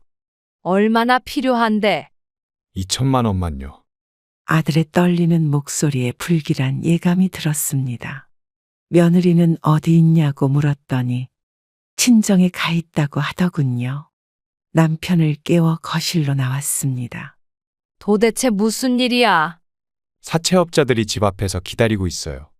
뭐라고? 노름 빚이에요. 순간 온몸에 힘이 빠졌습니다. 아들은 고개를 푹 숙인 채 흐느끼기 시작했어요. 알고 보니 6개월 전부터 온라인 노름을 시작했다고 합니다. 여보, 이게 무슨 소리야? 내 아들이 노름을. 이제 어쩌면 좋아. 며느리도 알고 있었다고 합니다. 노름 빚 때문에 싸움이 잦아져서 결국 친정으로 갔다는 거예요. 아들의 휴대폰을 보니 도박 사이트 기록이 가득했습니다. 처음엔 재미로 시작했어요. 이 돈을 어떻게 갚을 거니? 제발 한 번만 도와주세요. 창밖을 보니 정말 검은 옷을 입은 남자들이 서성이고 있었습니다. 평생 모은 돈으로 아파트를 사주려 했는데 이제는 도박 빚을 갚아야 할 처지가 됐네요. 어머님, 죄송합니다. 며느라, 네가 왜 말도 없이. 말씀드리면 더 실망하실까봐. 식탁에 앉아 있는 우리 가족의 모습이 처연했습니다. 아들은 계속해서 눈물만 흘렸고 남편은 한숨만 쉬었어요. 이제 더 이상 숨길 수 없는 현실 앞에서 우리는 말을 잃었습니다. 아들아, 이제 어떡할 거니? 도박은 절대 안 할게요. 약속할 수 있어? 현관문 밖에서 들려오는 발소리가 점점 가까워졌습니다. 서랍 속 통장을 꺼내며 마음이 무너져 내렸어요. 30년 동안 모은 돈이 하룻밤 새 도박 빚으로 사라질 줄은 몰랐습니다. 아침부터 울리는 전화에 잠이 깼습니다. 친구의 전화였어요. 무슨 일이 있냐고 물어보시더군요. 며느리가 유튜브에 올린 글을 보셨다면서 걱정하시는 목소리였습니다. 며느리가 유튜브에 무슨 글을 올렸나요? 너무 속상해서 전화했어. 내용이 어떻게 되나요? 어머님 욕을 했더라고. 네. 한번 확인해 보는 게 좋겠어. 떨리는 마음으로 며느리의 유튜브를 열어보았습니다. 제 눈을 의심할 수밖에 없었어요. 며느리는 자신의 계정에 긴 글을 올려놓았더군요. 시부모님은 왜 이렇게 인색하실까요? 라는 제목의 영상이었습니다. 여보, 이거 좀 봐요. 이게 무슨 소리야? 우리가 이렇게 대접받을 일은 아닌 것 같은데. 글 내용은 더 충격적이었습니다. 30년 동안 모았다면서 고작 그 정도밖에 안 모았냐는 둥, 다른 시댁은 다 해주는데 왜 우리 시부모님만 이러시냐는 둥, 마치 우리가 큰 잘못이라도 저지른 것처럼 써놨더군요. 아들아, 이리 좀 와봐. 네, 어머니. 이게 무슨 글이니? 아들은 며느리의 글을 보더니 당황한 기색이 역력했습니다. 그동안 며느리가 얼마나 많은 불만을 품고 있었는지 알 수 있었어요. 댓글들도 하나같이 시부모를 비난하는 내용뿐이었습니다. 아들아, 며느리가 이럴 수가 있니?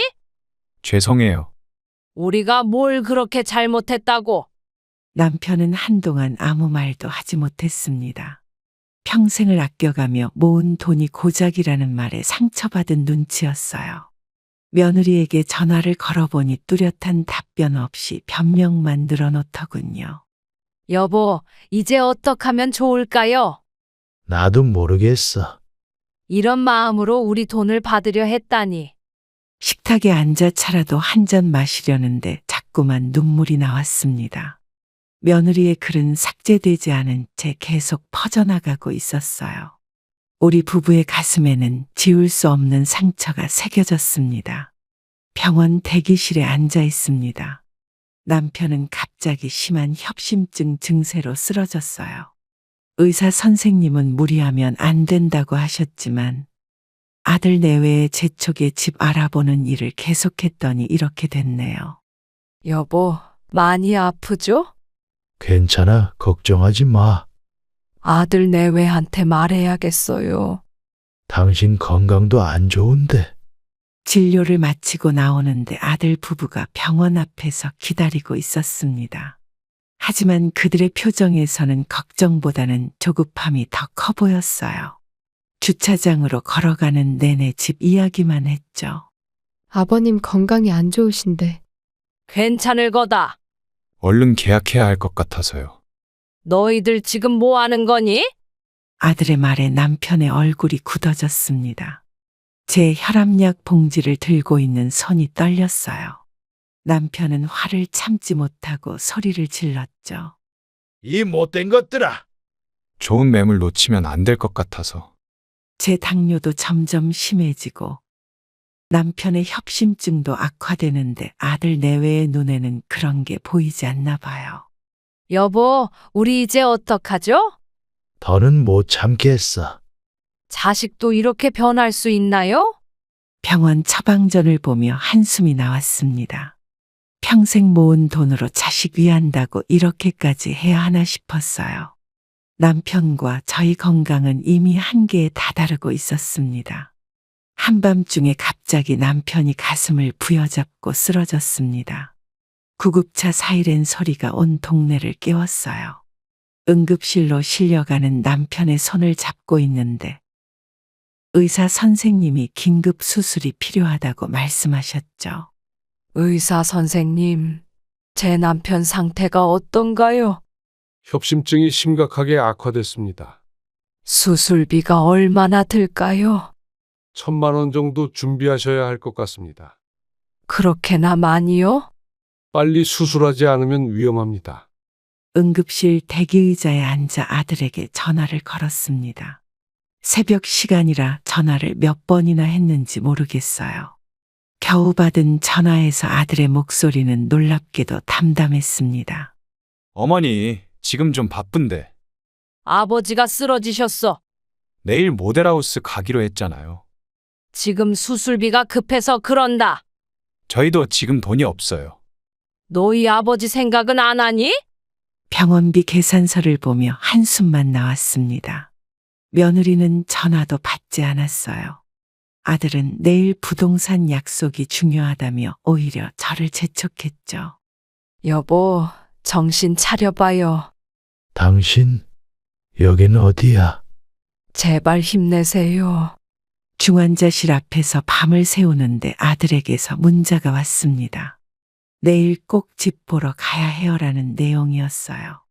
남편의 수술비는 언급도 없었죠. 원장님, 수술하면 저희 남편은 무사할 수 있겠죠? 더 지체하면 위험합니다.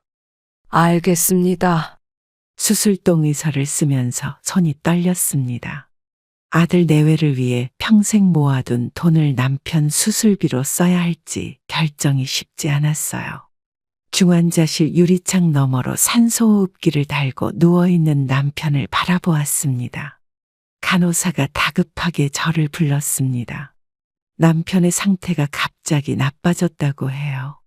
여보, 우리가 무슨 죄를 지었길래? 간호사님, 수술 준비 부탁드립니다. 수술비를 마련하기 위해 서둘러 집으로 돌아왔습니다. 통장을 찾으려는데 아들 내외가 현관문을 열고 들어왔어요. 아버지 수술 얘기는 꺼내지도 않은 채 부동산 이야기부터 시작하더군요. 서랍에서 통장을 꺼내는 제 손이 떨렸습니다. 30년 동안 모아온 돈이 고스란히 담긴 통장이에요. 아들 내외를 위해 모아둔 돈으로 남편 수술비를 내야 하는 현실이 너무 서글펐죠. 아들아, 아버지 수술비가 3천만 원이래. 어머니, 그 돈이면 아파트 계약금인데. 지금 그게 중요하니? 나중에 또 모으면 되잖아요. 네가 정말 우리 아들이 맞니? 어머니도 너무하세요. 수술비를 내기 위해 통장을 들고 병원으로 향했습니다. 뒤에서는 아들 내외가 계속 잔소리를 했어요. 중환자실에 누워 계신 남편 생각에 눈물이 났지만 참았습니다. 여보, 내가 돈 가지러 다녀왔어요. 아들은 안 왔나? 곧 올 거예요. 간호사가 수술 준비를 시작했습니다. 아들은 여전히 모델하우스 이야기만 하고 있었어요. 남편의 산소호흡기 소리만이 무거운 공기를 가르고 있었죠. 원장님, 수술 언제쯤 시작하나요? 곧 시작하겠습니다. 아들아, 아버지 수술실 들어가신다. 수술실로 들어가는 남편의 모습을 보면서 아들 내외는 휴대폰으로 집 구경 예약만 하고 있었습니다. 그들의 눈에는 수술실 문도 아프신 아버지도 보이지 않는 것 같았어요. 병원 복도 의자에 앉아 있는데 봉사자 할머니가 다가오셨습니다. 제가 며칠째 잠도 못 자고 초췌한 모습으로 있으니 걱정되셨나 봐요. 따뜻한 차 한 잔을 건네시며 이야기를 시작하셨죠. 많이 힘드시죠? 네. 남편 수술비를 아들 내외 돈으로 써버렸어요. 그동안 자식들 위해 모으신 거라면서요? 이제 아들 내외에게 줄 돈이 없어졌네요. 그게 더 잘된 일일 수도 있어요. 무슨 말씀이시죠? 봉사자 할머니의 말씀을 듣고 있자니 눈물이 났습니다. 할머니도 비슷한 경험이 있다고 하시더군요. 자식들 주려고 모아둔 돈을 본인 수술비로 쓰고 나서야 깨달음을 얻으셨다고 해요. 저도 10년 전 그랬어요. 다들 이런 일이 있나요? 자식들한테 올인하다 보면 우리 건강은 뒷전이에요. 맞아요. 그동안 우리 부부는 생각도 못했네요. 이제라도 깨달으셨으니 다행이에요. 그런데 너무 마음이 아파요. 간호사실 앞에서 차를 마시며 긴 이야기를 나눴습니다. 할머니는 본인의 이야기를 들려주셨어요. 자식들 잘 살게 해주겠다고 무리하다가 쓰러지신 남편분 얘기를 하실 때는 저절로 고개가 끄덕여졌죠. 우리 나이에도 행복할 자격이 있어요. 그동안 너무 자식 생각만 했나 봐요. 이제라도 부부의 건강을 먼저 생각하세요. 중환자실에서 들려오는 심장 모니터 소리가 봉사자 할머니의 말씀과 겹쳐 들렸습니다. 그동안 우리는 자식 생각에만 빠져 정작 중요한 걸 놓치고 있었던 거예요. 할머니, 저 이제 알겠어요. 당신들의 행복도 중요해요. 이제 우리 부부를 위해 살아야겠어요. 할머니가 건네주신 따뜻한 차처럼 제 마음에도 따스한 위로가 스며들었습니다. 아들 내외의 연락을 기다리던 휴대폰을 가방 속에 넣었어요. 이제는 제 옆에 누워 계신 남편을 위해 그리고 저 자신을 위해 살아야겠다는 생각이 들었습니다. 시간이 약이에요. 네, 고맙습니다. 건강이 최고의 재산이에요. 며느리의 가방을 옮기다가 실수로 내용물이 쏟아졌습니다. 주워 담으려는데 통장 한 권이 눈에 들어왔어요. 다른 은행 통장이었는데 표지가 다른 걸 보니 오래된 것 같았죠. 이상한 예감에 통장을 펼쳐보았습니다. 며느리 통장인데 잔고가 2억이나 있네. 우리한테 생활비 달라면서 몰래 돈을 모으고 있었구나. 통장 내역을 보니 아들 내외가 결혼한 이후부터 꾸준히 돈을 모아왔더군요. 생활비가 부족하다며 달라고 할 때마다 그들은 비밀리에 큰 돈을 모으고 있었습니다. 아들아, 이게 무슨 일이니? 어머니, 우리한테 손 벌리면서 이렇게 돈을 모았단 말이니? 그게 도대체 우리를 뭘로 보고? 설명할 기회를 주세요. 며느리는 어디 있니? 친구 만나러 갔어요. 이런 식으로 우리를 속이다니. 거실 소파에 앉아 한동안 말을 잇지 못했습니다. 아들은 고개를 푹 숙인 채 변명도 하지 못했어요. 그때 현관문이 열리며 며느리가 들어왔죠. 어머니, 제 가방에 왜 손을 대셨어요? 이게 네가 할 소리니? 그건 저희 돈인데. 아들 내외의 태도에서 진정한 반성은 찾아볼 수 없었습니다. 오히려 자신들의 비밀이 들통난 것에 대한 짜증만 가득했어요. 그동안 우리를 속이고 돈을 모았다는 죄책감은 전혀 없어 보였죠. 마당에 빨래를 널러 나갔다가 우연히 아들 내외의 대화를 듣게 됐습니다. 창문 밖으로 들려오는 그들의 이야기에 빨래를 들고 있던 제 손이 멈췄어요. 이제껏 들어본 적 없는 차가운 목소리였죠. 여보, 빨리 부모님 돈 받아내야 해. 그래, 이러다 다른 데 쓰시면 어떡해. 아버님 수술비로 벌써 1,000만 원이나 나갔잖아. 우리 돈 될 텐데. 원래 다 우리 거였는데 너무 아깝다. 어머님한테 얼른 조르자. 빨래 집게를 떨어뜨릴 뻔했습니다. 아들과 며느리가 저희를 이렇게까지 계산적으로 생각하고 있었다니. 그들의 대화는 계속 이어졌어요. 어차피 나중엔 우리 돈 될 텐데 지금 받아내자. 맞아, 더 늦기 전에. 어머님 성격상 우리가 자꾸 조르면 결국 주실 거야. 마당에 그대로 서 있을 수가 없었습니다. 빨래 바구니를 안고 집 안으로 들어왔어요.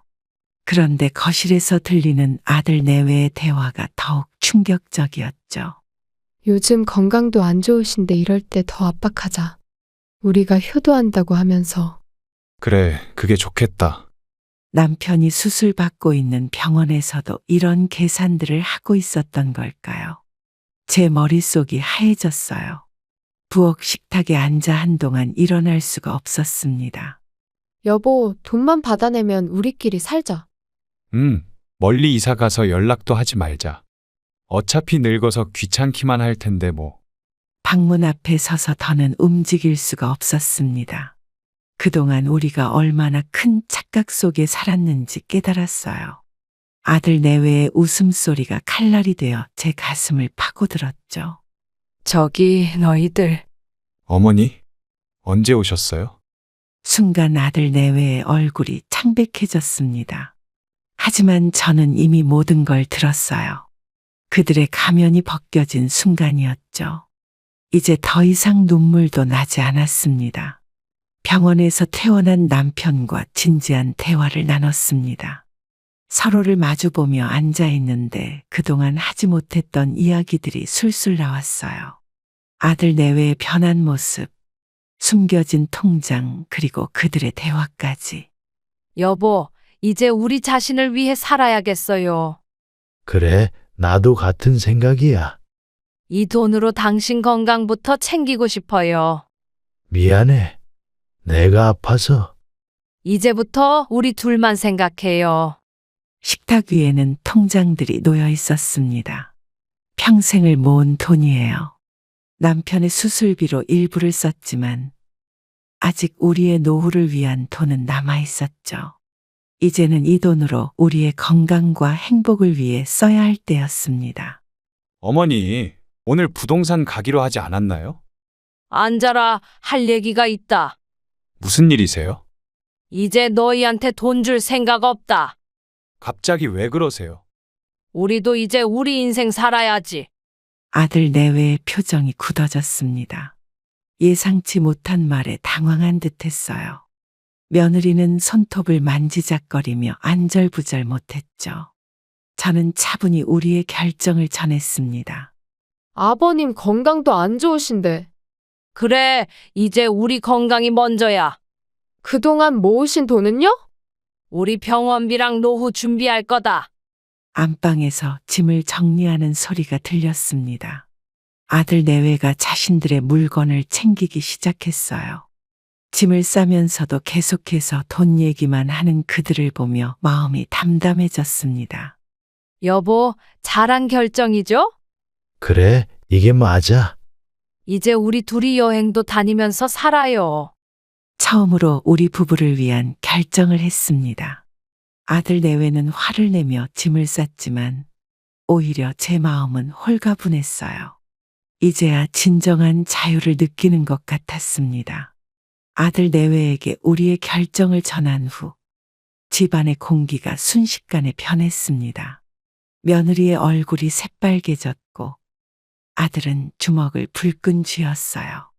이제까지 숨겨왔던 그들의 본 모습이 드러나기 시작했죠. 어머니, 이럴 순 없어요. 왜? 우리 돈인데. 저희한테 약속하셨잖아요. 너희가 먼저 우리를 배신했잖니. 이게 무슨 망발이에요? 비밀 통장도 들켰는데 뭘 더 바라니? 아들은 거실 소파를 발로 걷어찼습니다. 며느리는 부엌 식탁 위에 있던 컵을 바닥에 던졌어요. 하지만 저는 이제 더 이상 그들의 행동에 놀라지 않았죠. 이 돈은 원래 우리 거예요. 뭐라고? 너희 돈이라고? 어차피 나중에 물려받을 돈인데요. 갑자기 아들이 서랍장을 뒤지기 시작했습니다.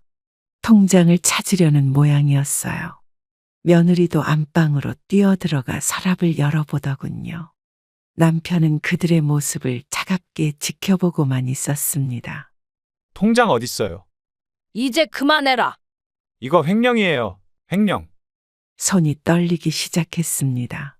아들은 방문을 걷어차며 욕설을 퍼부었고 며느리는 친정에 전화를 걸어 울먹이며 고자질을 하기 시작했어요. 가만히 있지 않을 거예요. 뭐든 해보렴. 법적으로 해결하겠습니다. 그들의 위협에도 저는 담담했습니다. 오히려 이런 모습을 보니 우리의 결정이 옳았다는 확신이 들었어요. 남편은 묵묵히 창밖만 바라보고 있었습니다. 너희가 우리 앞에서 한 말 잊었니? 그건 그냥 한 말이잖아요. 우리도 이제 우리 인생 살 거다. 귀가 아플 정도로 고함을 지르던 아들 내외는 결국 짐을 싸들고 나갔습니다. 현관문을 쾅 닫는 소리가 온 집안을 울렸어요. 그들이 나간 후에 정막이 오히려 편안하게 느껴졌습니다. 아침부터 경찰서에 나와 있습니다. 아들 내외가 부모를 상대로 사기와 배임 혐의로 고소장을 제출했다고 해요. 담당 형사님 앞에 앉아 있는데 이런 상황이 믿기지가 않았습니다. 어머니, 자녀분이 고소장을 제출하셨습니다. 우리 아들이 그랬다고요. 며느님도 함께 고소하셨더라고요. 세상에 이런 일이. 자식들이 부모를 고소하는 건 처음 봅니다. 저희도 이해가 안 되네요. 형사님은 고소장 내용을 하나하나 설명해 주셨습니다. 경찰 조사는 하루 종일 이어졌습니다. 통장 내역, 대화 내용, 모든 것을 하나하나 확인하더군요. 남편은 옆에서 한숨만 쉬었습니다. 여보, 이제 어떡하죠? 우리가 잘못한 거 없어. 온 집안 망신시키고. 사부인도 우리에게 항해 전화가 왔습니다. 아직도 정신 못 차리셨나요? 이러고도 부모십니까? 돈 내놓으시든지 아니면 법적으로 해결하시든지.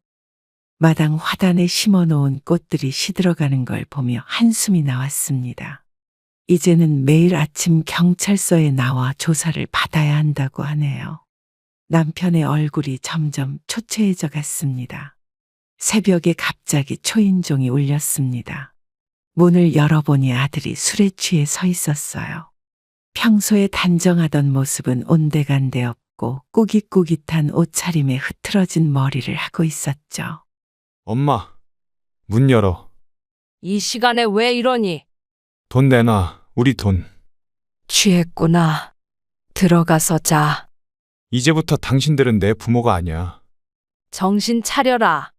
술 취한 아들의 목소리가 온 동네에 울려 퍼졌습니다. 남편이 급하게 현관문으로 나왔어요. 아들은 계단 난간을 붙잡고 비틀거리며 소리를 질러댔죠. 여보, 경비실에 전화해야겠어요. 그래, 이러다 사고 날라. 이 못된 것들 우리 돈 먹고. 아들은 계속해서 고성을 지르며 현관문을 발로 찼습니다. 이웃집에서 하나둘 불이 켜지기 시작했어요. 남편은 아들을 말리려 했지만 오히려 더 난동을 부렸죠. 나가. 우리한테 오지 마. 이제 절대 안 볼 거야. 그래, 가봐. 경비 아저씨가 올라와서 아들을 말렸습니다. 하지만 아들은 오히려 경비 아저씨에게 달려들었어요. 결국 경찰이 출동하는 사태가 벌어졌죠. 새벽 공기가 차가웠습니다. 아들은 경찰차에 실려 파출소로 끌려갔어요. 옆집 아주머니가 안타까운 눈길로 우리를 바라보셨죠. 이제는 정말 돌이킬 수 없는 강을 건넌 것 같았습니다. 여보, 이제 정말 끝인가 봐요. 그래, 우리도 이제 새 출발하자. 자식 농사는 완전히 실패했네요. 다시 집으로 들어와 창문을 닫았습니다. 멀어져가는 경찰차 사이렌 소리가 가슴을 아프게 했어요. 하지만 이제는 더 이상 눈물도 나지 않았습니다. 오히려 이렇게라도 결말이 난 것이 다행스럽게 느껴졌죠. 남편과 저는 우리를 위한 새로운 삶을 시작했어요. 평생 모아온 돈으로 건강검진도 받고 오래된 틀니도 새로 맞췄죠. 오늘은 남편과 함께 운동을 시작하기로 했습니다. 여보, 오늘부터 아침 산책 다닐까요? 그래, 이제는 우리 건강이 최고야. 저기 공원에 운동기구도 있대요. 요즘 허리도 덜 아프고 좋네. 우리도 이제 행복해질 자격이 있죠. 그럼 당연하지. 아침마다 공원을 걸으며 하루를 시작합니다. 남편은 어깨 수술도 받았고, 저는 무릎 치료도 받았어요.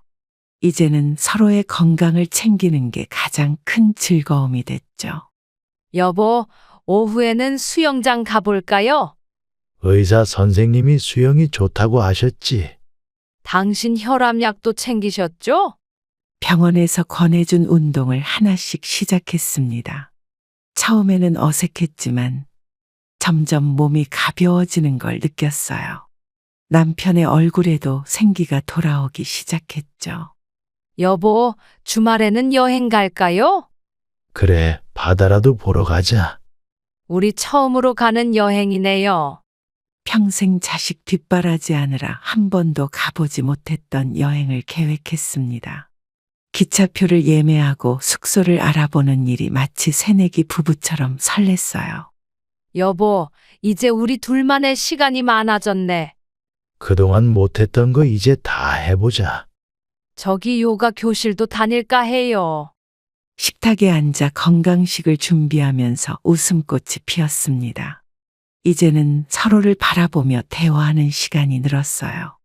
아들 내외 이야기는 자연스럽게 잊혀져 갔죠. 여보, 우리 잘 살 수 있을까요? 당연하지. 이제 시작이야. 행복해질 수 있겠죠? 3년의 시간이 흘렀습니다. 남편과 저는 건강도 많이 회복되고 평온한 삶을 살고 있었어요. 그러던 어느 날 현관 초인종이 울렸죠. 문을 열어보니 아들과 며느리가 서 있었습니다. 어머니, 죄송합니다. 너희가 웬일이니? 아버지는 좀 어떠세요? 이제 와서 왜 묻니? 그동안 잘못했어요. 들어와서 얘기하자. 거실에 앉은 아들의 얼굴은 많이 달라져 있었습니다. 더 이상 거만한 모습은 없었어요. 며느리도 고개를 푹 숙인 채 눈물을 흘리고 있었죠. 남편은 묵묵히 창밖만 바라보고 있었습니다. 아버지, 저희가 너무 어리석었어요. 이제야 그걸 알았니? 용서해 주세요. 식탁에 앉아 이야기를 나누는데 아들이 봉투 하나를 내밀었습니다. 그동안 우리에게 받았던 생활비를 모아왔다고 하더군요. 수술비까지 모두 갚겠다고 했어요. 어머니, 우리가 정신을 못 차렸어요. 세월이 지나니 보이는 게 있니? 너무 죄송해서 잠도 못 잤어요. 아들은 그동안의 일들을 털어놓았습니다. 욕심에 눈이 멀어 부모의 마음도 모르고 돈만 바라보았다고 해요. 며느리도 자신의 잘못을 인정하며 눈물을 흘렸죠. 이제는 우리 힘으로 살아보려고요. 그래, 그게 좋겠다. 창밖으로 석양이 저물어 갔습니다. 남편은 여전히 말이 없었지만 눈가가 붉어진 걸 보니 마음이 움직인 것 같았어요. 저도 복잡한 감정이 들었죠. 여보, 이제 어떡할까요? 시간이 해결해 주겠지. 30년이란 세월 동안 자식을 위해 모은 돈이었지만 결과적으로 그 돈으로 우리 부부의 건강과 행복을 찾게 되었습니다. 때로는 자식을 위한다는 명분으로 부모의 삶을 희생하는 것이 진정한 사랑이 아닐 수 있다는 걸 깨달았어요. 평생 자식만 바라보며 살았던 지난 날들이 후회되지는 않습니다. 다만 이제는 알게 됐어요. 부모도 자신의 삶이 있다는 것, 그리고 그 삶을 살아갈 자격이 있다는 걸요. 이제 저는 자신 있게 말할 수 있습니다. 부모의 사랑이 무조건적인 희생은 아니라고요. 자식을 위하는 마음과 부모 자신의 행복, 이 두 가지가 균형을 이뤄야 진정한 가족의 의미를 찾을 수 있다는 것을요. 우리 부부의 이야기가 비슷한 상황에 놓인 다른 부모님들께 작은 위로와 용기가 되었으면 합니다. 인생의 황혼기에도 새로운 시작이 있다는 것, 그리고 그 시작을 위해 용기를 내는 것이 때로는 필요하다는 걸 전하고 싶네요. 그럼 오늘도 행복한 하루 되시길 바랍니다. 감사합니다.